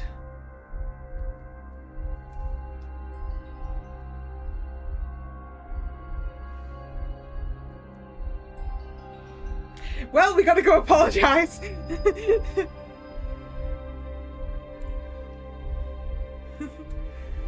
Shira, wait. I'm sorry if I didn't mean to. Oh, shit. What? Was she already on her way back?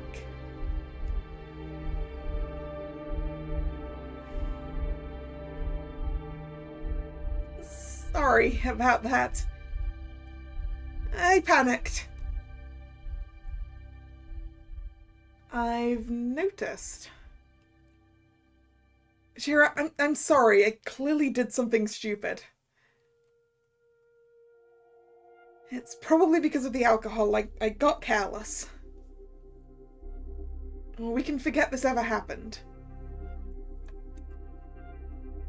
Okay, stop. It's not your fault. I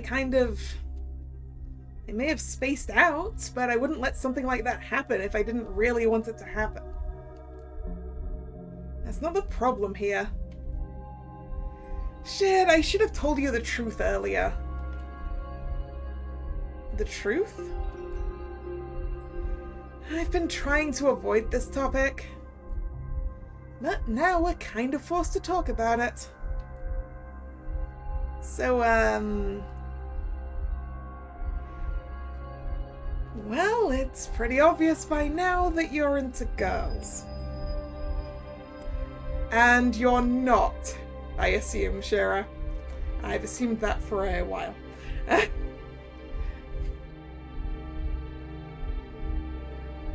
Right?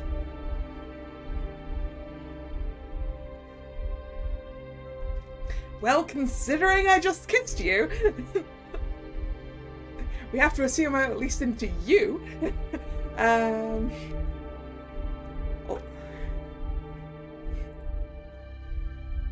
Well, considering I just kissed you. Oh. Is this a problem for you? That we're both girls, I mean. What? No, I have no problems with you being a girl. Quite the opposite. I mean, I imagine I wouldn't have a problem with it if you were a guy either. You don't say. Well, yeah, it kind of depends on the person for me. Yep, I agree with Shira here. The gender part's irrelevant. World is full of all kinds of people. Saying never would kind of be like limiting yourself, don't you think? That's a good approach. But if that's not the issue here, what are you getting at, Shira? Well, here comes the 100 gold coins question. What if I told you that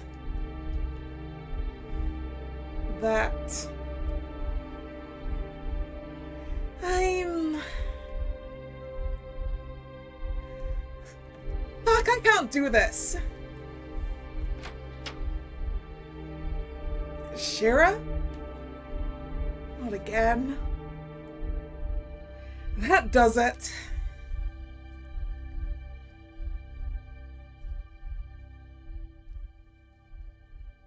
Where the hell is she going?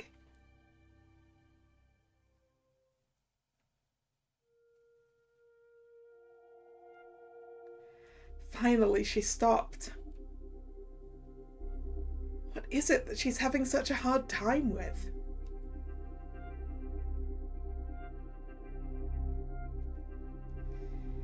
You know, Shira, if you wanted to get some fresh air, you could have simply told me.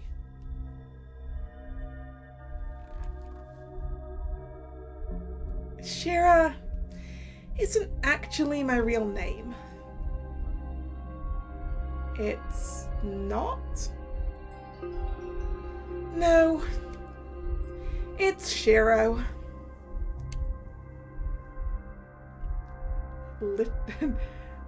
Shiro? That's pretty similar. Wait, you... Is it obvious yet? I'm not a girl.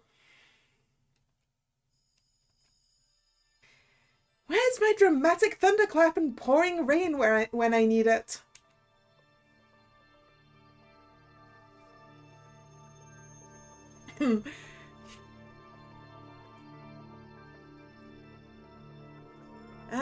Okay, second or third options here. I mean, I wasn't entirely certain, so to be honest, I was kind of wondering about that for a while now. Wait, what? Really? The idea crossed your mind? Let me guess, a bathhouse adventure got you suspicious? That certainly helped. A little bit, perhaps, among other things. Sorry for not telling you about this sooner. I was actually meaning to do that before we went to the bathhouse together. But I chickened out. So that's the reason why you were so distant back then. Well, you've told me now. I could think of far worse scenarios in which something like this could come out. No shit. Do any of them include kissing me? So you're a guy. I'm a guy that happens to strut around in a frilly dress. Just between you and me, you're pulling this off way too well. Illusions, Mariko, they help. It's not all just illusions, though, is it? Also, is this some kind of identity issue thing? No, I'm pretty comfortable with who I am. I'm just a guy who likes to wear fancy dresses, sue me. And I don't mind people addressing me as a girl, I've gotten used to it by now. It's just easier that way. There's no need to make things unnecessarily confusing. So, now that you know, how much does this bother you? Not at all! Still cute. I'm fine with this. I have no problem with you being a guy. Are you sure? It's a little odd, I admit. It'll probably take a few more moments for that to actually sink in. But the only thing that really changes is that this might make some things easier. What kind of things do you have in mind there? What do you think?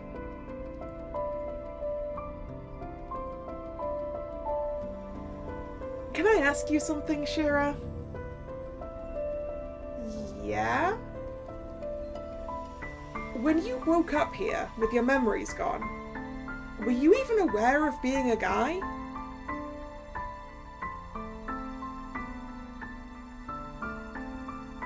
That's a tricky question. I won't deny I had a moment of total confusion at some initial point. But then it just kind of clicked, and I just rolled with it.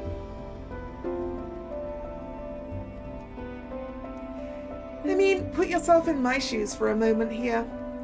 If you woke up here among strangers looking the way I do, and then realized you're not a girl, what was I supposed to say? Hi, I'm Shira. Oh, by the way, I'm a guy. I can see where you're coming from. That must have been odd.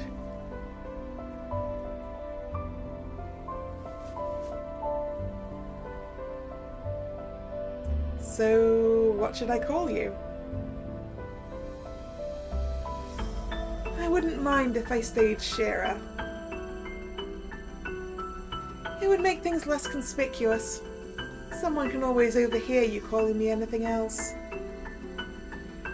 And it's probably obvious that you're more used to that name by now. So, you want me to keep addressing you as a girl? Yeah, I don't mind. I still am the Shira you knew.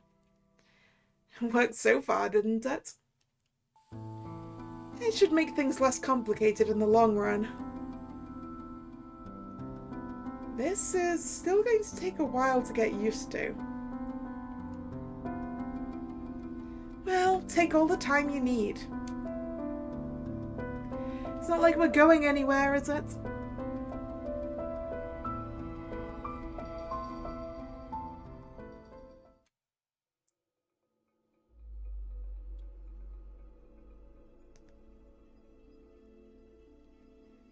Shira?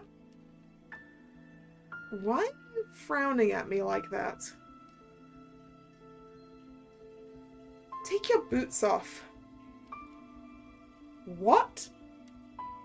Just do it. Okay.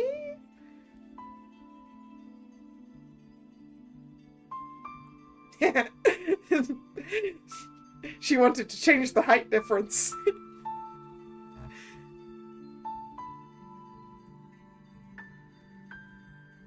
Perfect.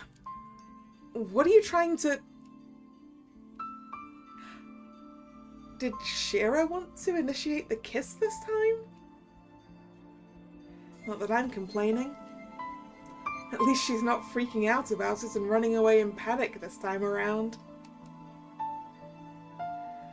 Although her nervousness is showing. I can see it in her gestures. There. Hopefully that wasn't too horrible and I managed to fix the last one somehow. I swear, if someone told me this abandoned hellhole would be the place where I'd get to experience my first kiss... Your first? Really? Don't laugh. I'm not laughing, I'm just surprised. Yeah, 'cause she's gorgeous. I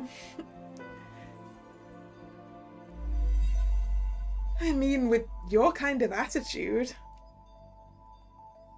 What, did my trust issues not show hard enough? Well, it's normal here under the circumstances we're in, but what about before that? I've never let anyone get close to me in such a way.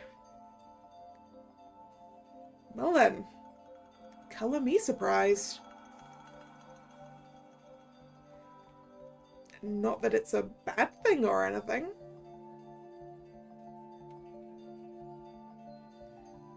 Also, what was up with the boots? Didn't you notice yet? Without the heels, I'm taller than you are. Is this an issue for you? Well, don't girls usually prefer taller guys? And older guys, for that matter. We're probably going to have a problem with that one. Wait, how old are you? Do you remember? I'm 18. How old is Mariko? Because I think it is a fair bit older than that.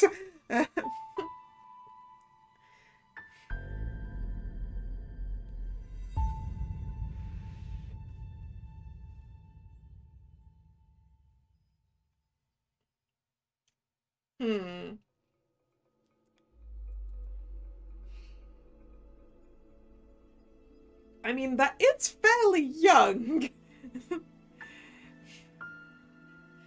But without knowing how old we are, and we do not know that one, aside from older than we think we are, right? Because the last memories that Mariko had were at a far significantly younger age. But yeah, that's so young.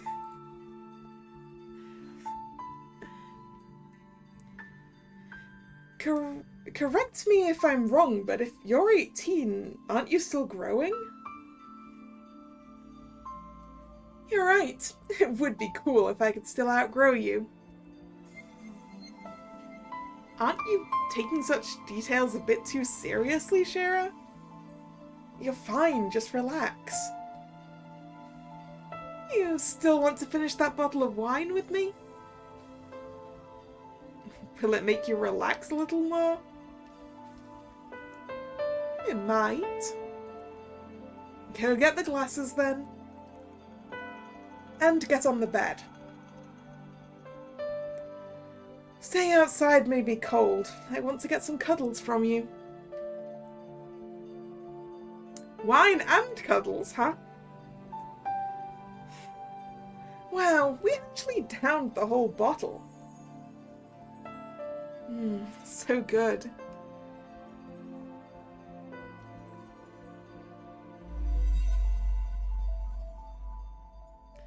Wait, what the hell?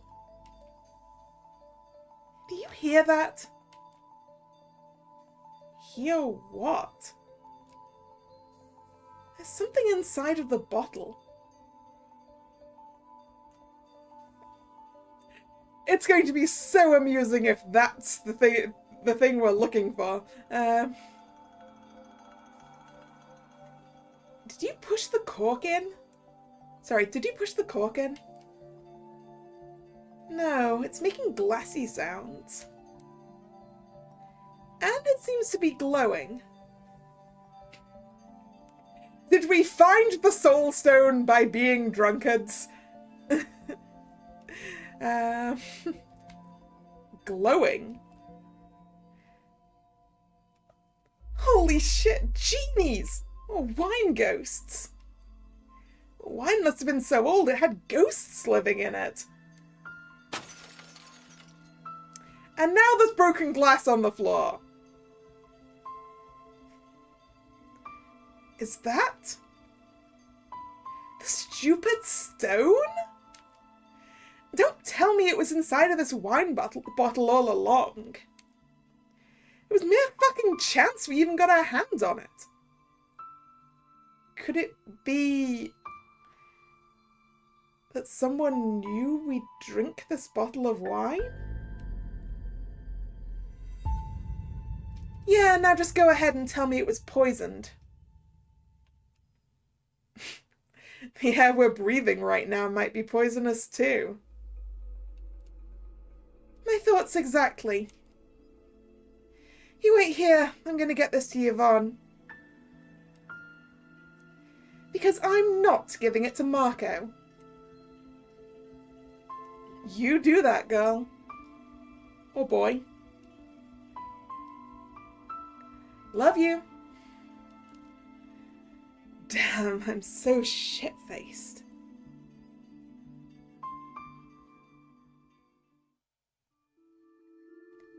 Mariko? Did you fall asleep?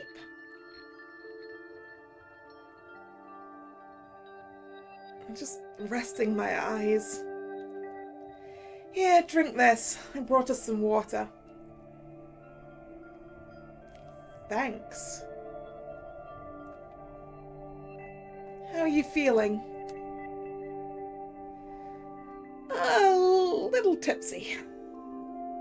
You seem to be doing pretty fine, though. Well, it wouldn't surprise me if I had better alcohol tolerance than you. Yours is just disappointing. Either way, Yvonne said she's going to do some research regarding the stone. So I guess there's no point in bothering her for the rest of the night. Yeah, sure, whatever. Come here then. I'm cold.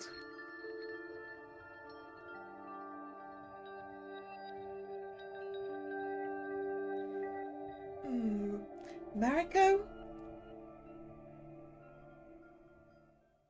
You're not some kind of succubus, are you? What? You know, that mythical creature who takes on the appearance of a pretty lady and appears before men in the dark of night in order to seduce them and steal their souls? Life energy, Shira. We steal life energy. Oh, that changes things.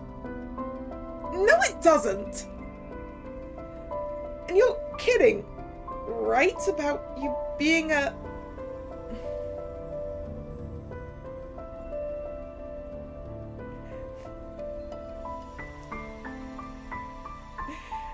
well, yes, I did want to romance Shira. that is why I picked this route. And,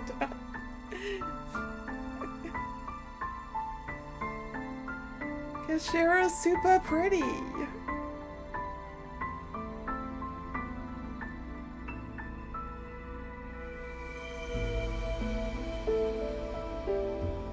Teasing you brings me so much fun and joy. But wait, does that mean you find me attractive? Is that even a question? Who wouldn't find you attractive?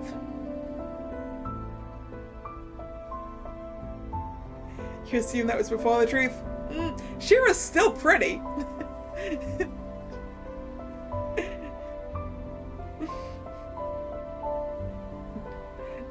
Gender is not relevant to this. Anyone can be pretty.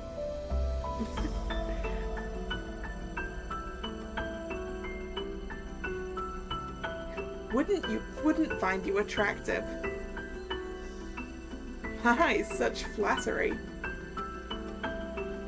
Any particular reason why you brought up the succubi, Shira? Oh, wait. That's not... Well then, let me be the one to say it.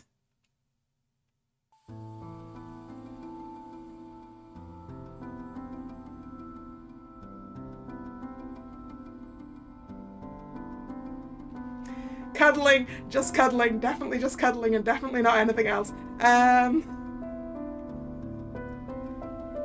will steal all of your energy by cuddling with you for the rest of the night.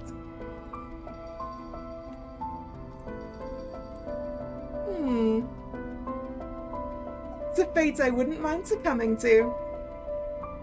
Although, sleeping so close to you from now on might be problematic. And it wasn't problematic before? it was easier to ignore before since you were convinced I was a girl. My mind didn't get stuck on any funny ideas. Tell me more. Okay, you want my honest opinion? I'm not the type to fall for someone that easily, though that's probably pretty obvious by now. I keep telling myself we haven't known each other long enough to be rational in that regard. But in case it's not obvious yet, I do like you. Shira. Well, I wouldn't kiss you if I didn't like you, so...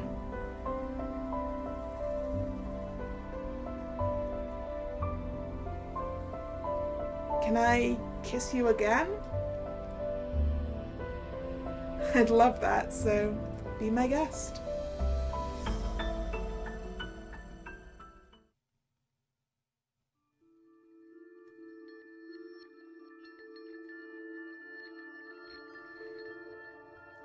I'm still alive, and you didn't disappear.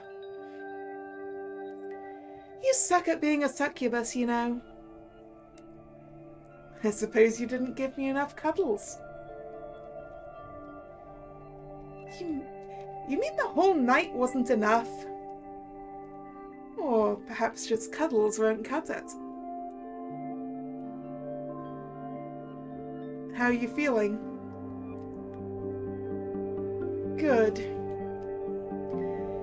How about you? No hangovers on my side.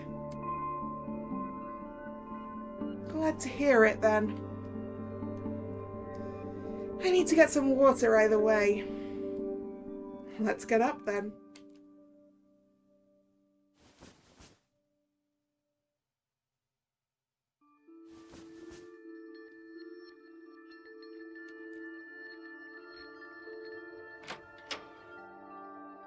Shira?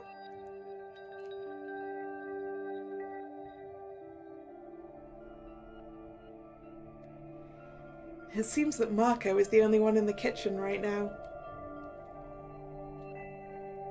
Hey, Marco? Was Shira here? She just left through the back door. Did you guys have a fight? No, nothing of the sort. But I do need to talk to her.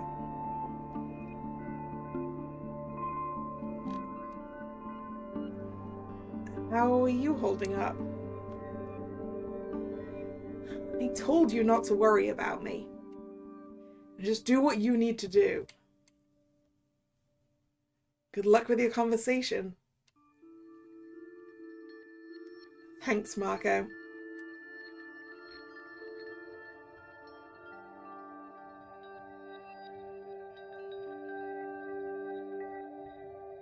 Oh.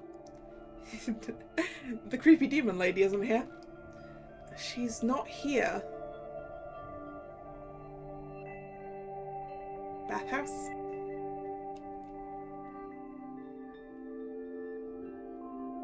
Nope. Where'd you go, Shira?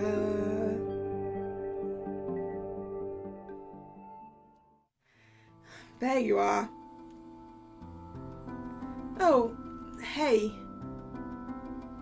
Sorry, for leaving. I felt like getting some fresh air.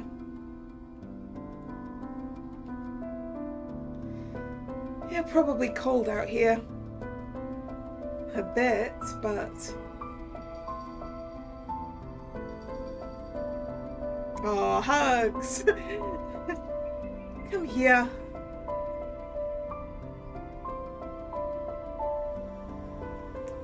Shira, if there's something wrong, I want you to talk to me.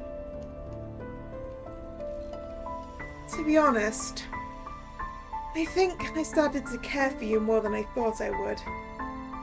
I'm just freaking out about it, I guess. Freaking out? I don't think I've ever felt this way about anyone before. It's such a scary yet amazing feeling. I'm not sure how to deal with this. Shira, do you have a crush on me? Which seems a weird question to ask, given the kissing and the cuddling.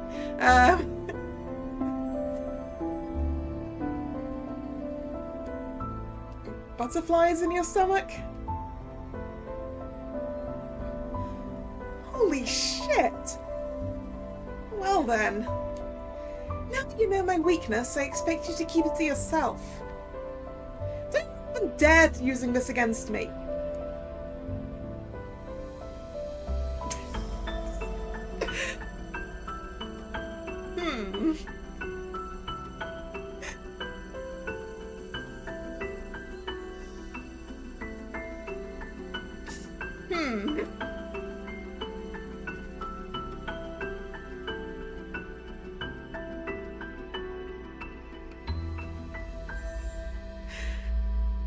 I don't think I can say the second line with a straight face.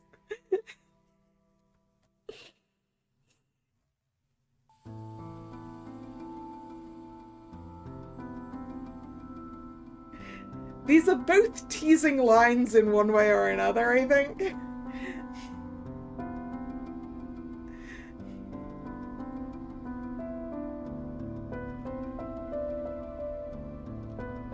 I'm not sure what the best option here is.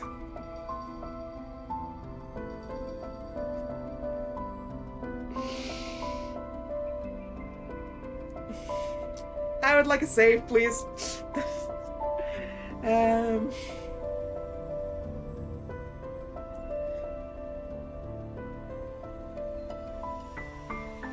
Let's go with the first one. I am so taking over your world now.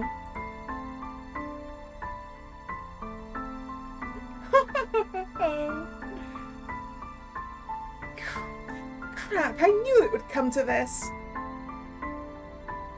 I feel like kissing her. And I'm not about to hold myself back. Especially when Shira doesn't seem to mind in the least. So, I take it that was... Should I consider myself your girlfriend, or... Don't you mean boyfriend? Well, you know what I mean. You'd like us to be together? Okay, wait. Let me take that back. Mariko, I like you. Will you be my girlfriend? Shira. I'd love to be your girlfriend, Shira. However, I'm going to have to ruin this party a bit. We both lost our memories, didn't we? Shira, I want you to keep in mind that something like this could turn out to be problematic at some point. Oh, you mean like... Right, I was convinced this was all new to me, but I didn't consider things might be different for you. You think there might have been someone else? If there was, I don't remember anything of them. And if there was, right now, I don't want to remember anything of them. That's good enough for me. I just wouldn't want to hurt you if it turned out I have some skeletons in my closet. Don't get me wrong. I don't think that what we have here isn't important. It actually means a lot to me. And I think our current situation justifies why we did the things we did, even if... Fuck, this is depressing. Sorry for ruining the mood. But it's better to mention this now than later. Yeah, I get that. Fine. Fine then. Let's enjoy this while we can. And if it turns out you're spoken for by someone else, we'll cross that bridge when we get there. Are you sure? It could always turn out that you end up liking me more, right? Or that there was no one else to begin with. That's true. Alright then, I am more than fine with this. Also, Shira, I know this is all new to you, but you don't have to take all of this so seriously. I'm pretty sure you'll have a lot of other girlfriends or boyfriends after me. You're still young, that's just how it works. Thanks for your input, Grandma. It's only the truth. Shut up and kiss me.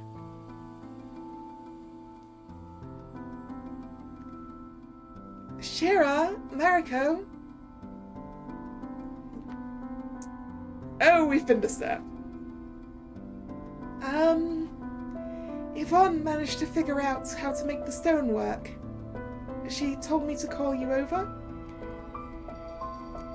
Thanks, Cher. We'll be there in a moment. Now, about that kiss.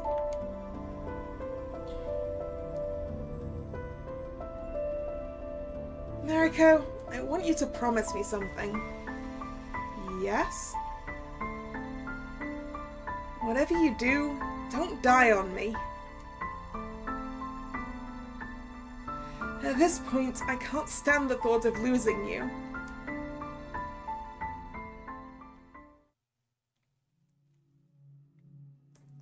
Yvonne, we heard you managed to figure out how to make the stone work?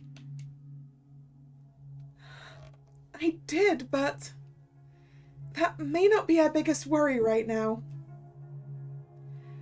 Mr. Marco just remembered something.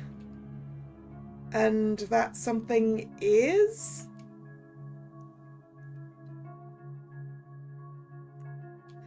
Our time inside of the barrier is up. What? Did he just... We assumed it's our first time in here. Well, great news! It's not! Holy shit, are you saying we're about to die in here just like that? Please don't panic. I figured out how the stone can help us with dissolving the barrier. Quick then, let's do it! No, wait, we shouldn't. It requires 2 people to use it. The trust between those 2 people is the deciding factor in whether it will work or not. Trust? What? Well, trust or affection, really. It's a bit more complicated than that, but speaking in simpler terms... Okay, time out. I see you're starting to be horribly vague. Explain how this stupid stone works as if you were explaining it to a 5-year-old. Alright then, I'll try. Miss Mariko, Miss Shira, would you mind if I used you as an example? Why us? It has to be you 2. Empress and I don't really get along, and Yvonne's partner is injured. You 2 are the only ones who can pull this off. I am so not buying this. I suppose it wouldn't hurt to try? This is going to help us in dissolving the barrier, right? Nothing bad is going to happen, I promise. You mean until the barrier is down and that demon with a sword comes for us?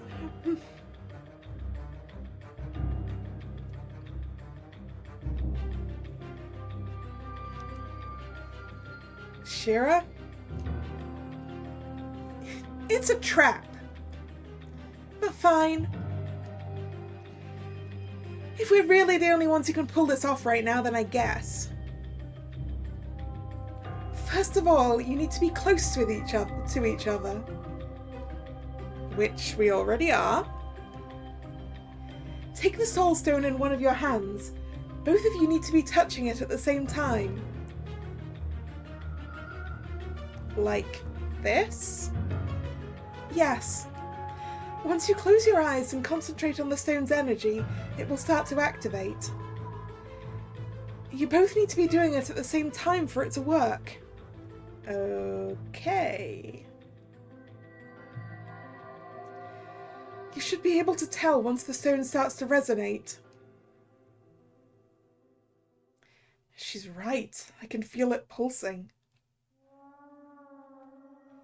It's such an odd yet warm sensation. Okay, time out. We're about to put this whole thing into motion, aren't we? I believe we're still forgetting about one crucial detail in all of this. Didn't we all conclude that once we get out of the barrier, that demon will want to kill Mariko first thing it does? But we can't just stay in here either. Time just ran out. Marco's time just ran out, not ours. I don't see anyone else starting to freeze in time just yet. Miss Shearer? No way the hell am I signing up for this? You just opened your eyes. What? Establishing eye contact puts the whole thing into motion. What? Well, we're doing this. No, fuck the fuck, what do we do? What do we...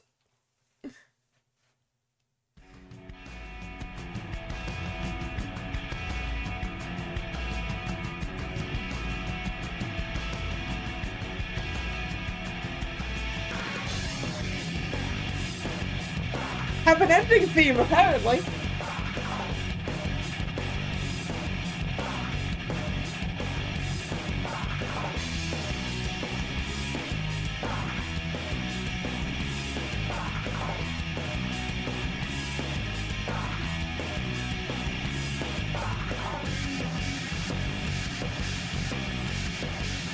This is a very small team.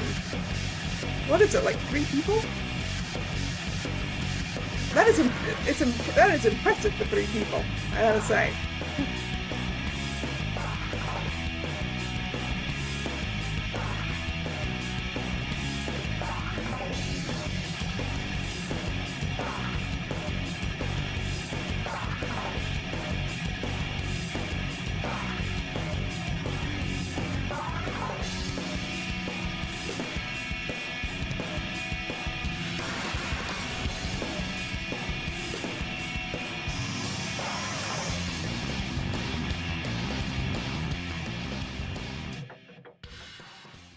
Miss Mariko!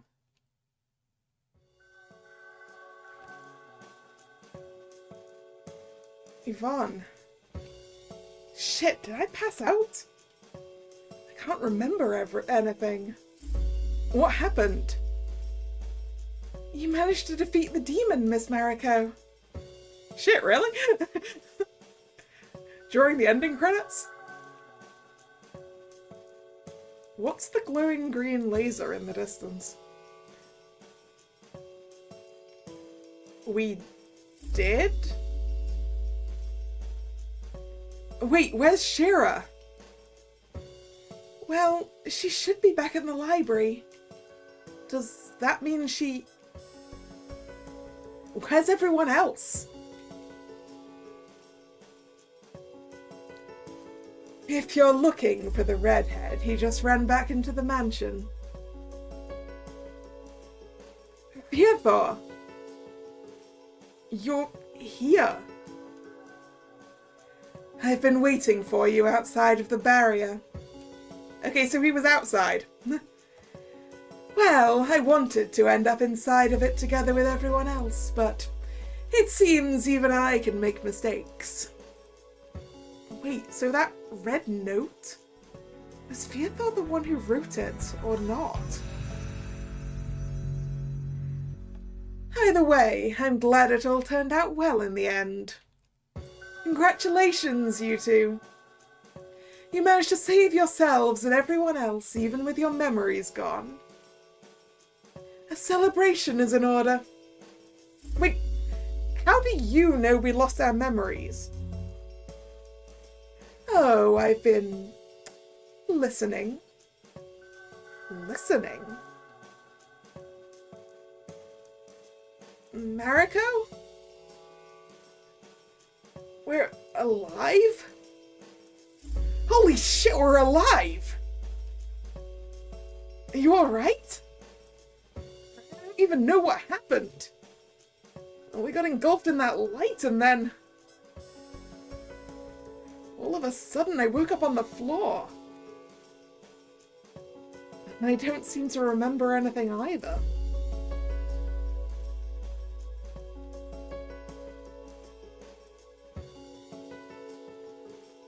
Neither Mr. Apris nor Mr. Marco seem to be in the mansion anywhere. Where did they go?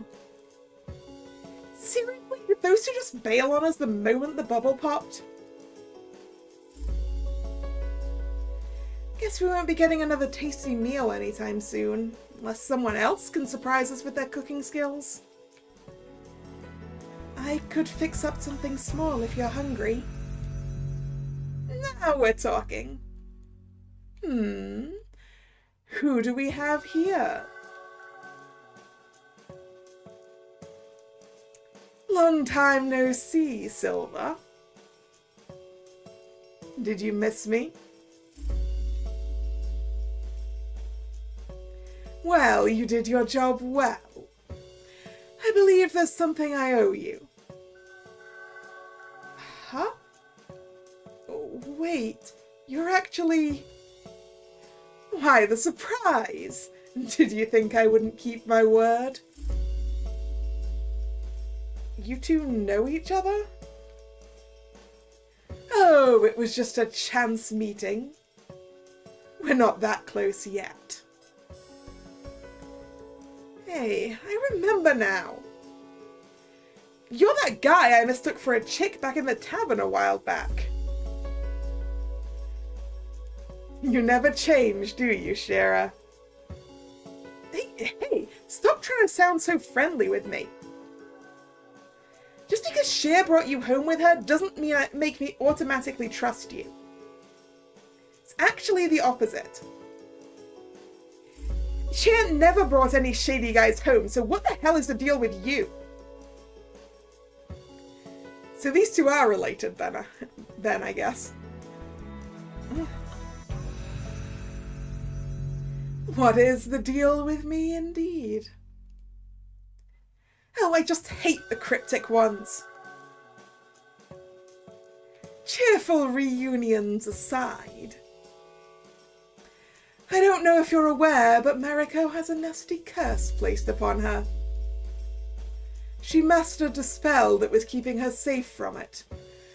Unless she remembers or learns it anew, she'll end up dead in the next few days. What? What? Are you being serious? There's no need to panic. I happen to know that spell. You actually learned it from me, Mariko. But it might take you some time to learn how to use it again. That being said, I'm afraid you'll be dependent on me for a while yet. How long is that going to take? That depends on Mariko's skill, and on her ability to remember, I suppose. Somehow, I get the feeling I know what he's talking about. Well, if it can't be helped.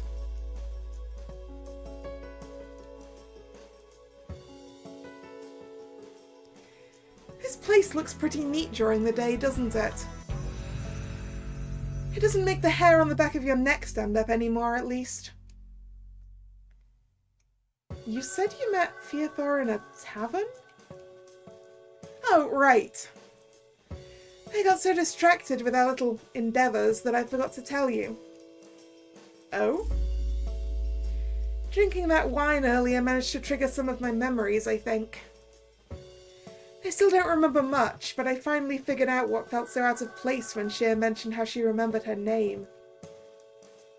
Something felt out of place to you back then? Yeah, it somehow felt like I was there with her when it happened. And now all of a sudden everything clicked. We were working at a tavern together. Shear and you? Yeah. And anything more than that, it's still all hazy. Okay, so they're maybe not related. Maybe just co-workers. But given Shear's real hair and eye colour matches Shear's, and their names match, maybe they're twins. That would be the sort of matchy twin names that some kind of parents would do, right? You should mention this to her. Perhaps Shear herself remembered something too. Which seems likely if the conversation we had with Fearthor right now is any indication. Either way, it's good that you're remembering things. Maybe everything will come back to us eventually. Yeah, it would be nice to know how we actually ended up here. So far, everything's still one big mystery. So frustrating. Maybe perhaps Fearthor can give us some answers to that? Oh yeah, now that you mention him, I wanted him to answer a question about something. Hey you, shady stranger. I have a name, you know. You seem to know so much about Mariko. Maybe you're aware if she has any lovers on the side. Lovers? Ah, yes. She had many. What? All of them died a gruesome death. Be careful what you're getting yourself into, Shearer. Ignore him, Shearer. He's pulling your leg. Am I? Dude, you have the weirdest sense of humor.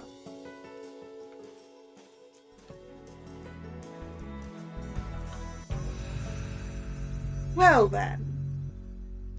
You know how it goes. Don't set the place on fire while I'm gone.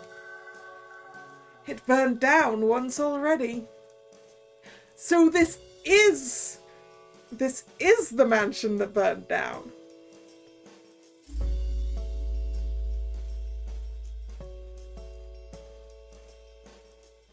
So, I was thinking, would you like to come with us?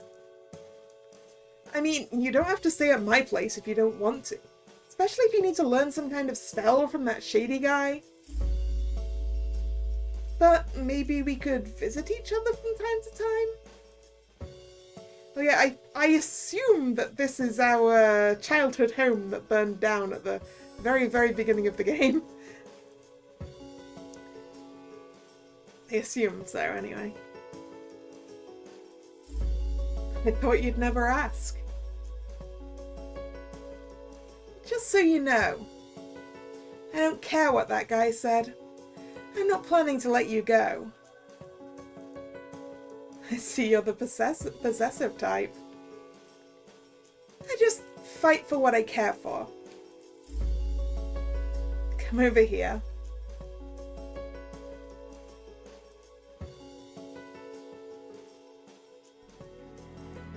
Shira, something just hit me. Was it love at second sight? Well, I was actually wondering.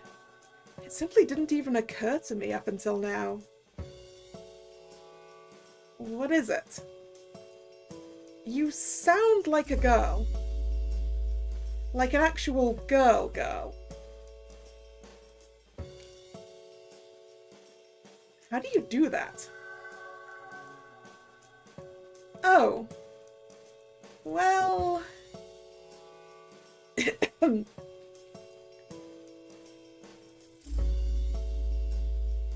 On a scale of you just made me extremely uncomfortable to wow, how weird is it? Oh, holy shit, you actually have a deep manly voice? The look on your face is priceless. To answer your question, illusions aren't the only thing I've been trying to master. From what I remember, I had a mentor of sorts. He's been hanging around our tavern quite a lot. He taught me a trick or two. So this right now is your normal voice. Isn't it straining for you to talk like a girl all the time? To be completely honest, I've been doing it for so long that at this point talking with my normal voice feels less natural.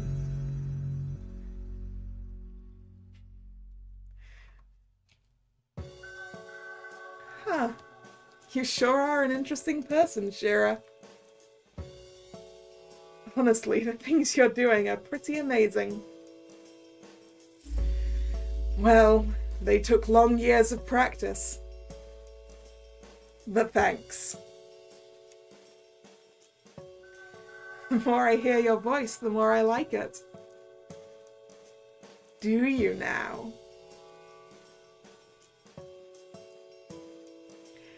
I guess I should be saving it for special occasions.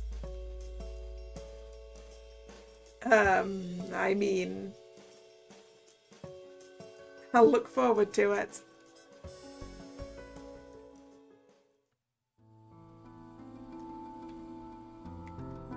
Shira, true end! Hooray! We got the best ending on the first try! Congratulations! There are no clues to be found in Shira's normal/true route. No, no!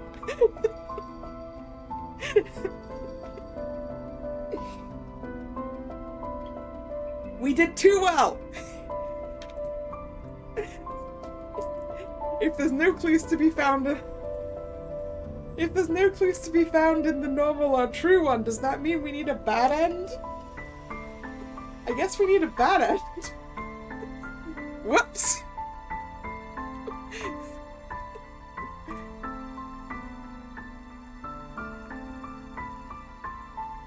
We learned nothing!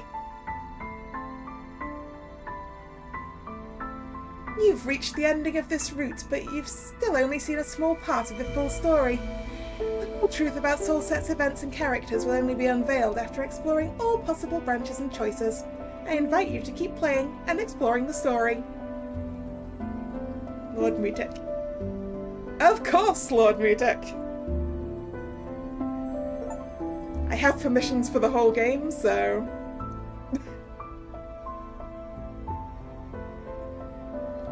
Mariko? Hey, Mariko, are you alright? Fearful? No, you're not. What the? Wait, are we in a time loop? Wait! We get to see the whole game on stream? Unless you don't want to. I mean, we can leave it here if you don't want to.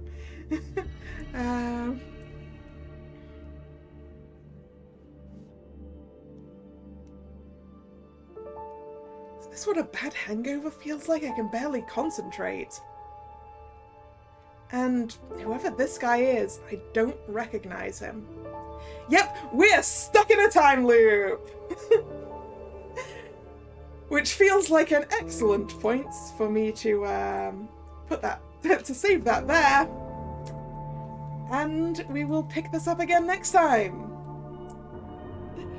So, thank you very much for coming. This has been fun and enlightening.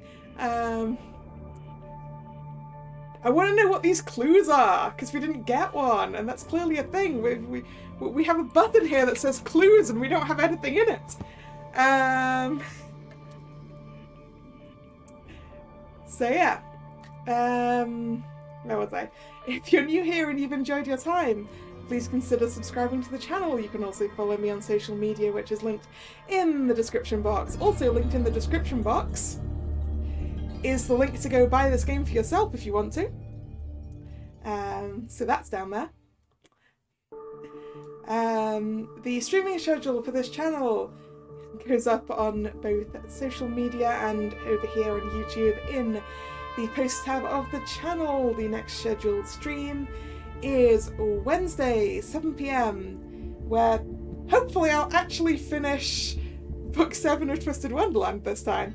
And maybe I can pull Jack's card, maybe if I'm real lucky. If I get a luck bonus from the cactus I went and bought today. So see you then, or another time. Once again, thank you very much for coming. And this is Kalla signing out. See ya! Bye bye!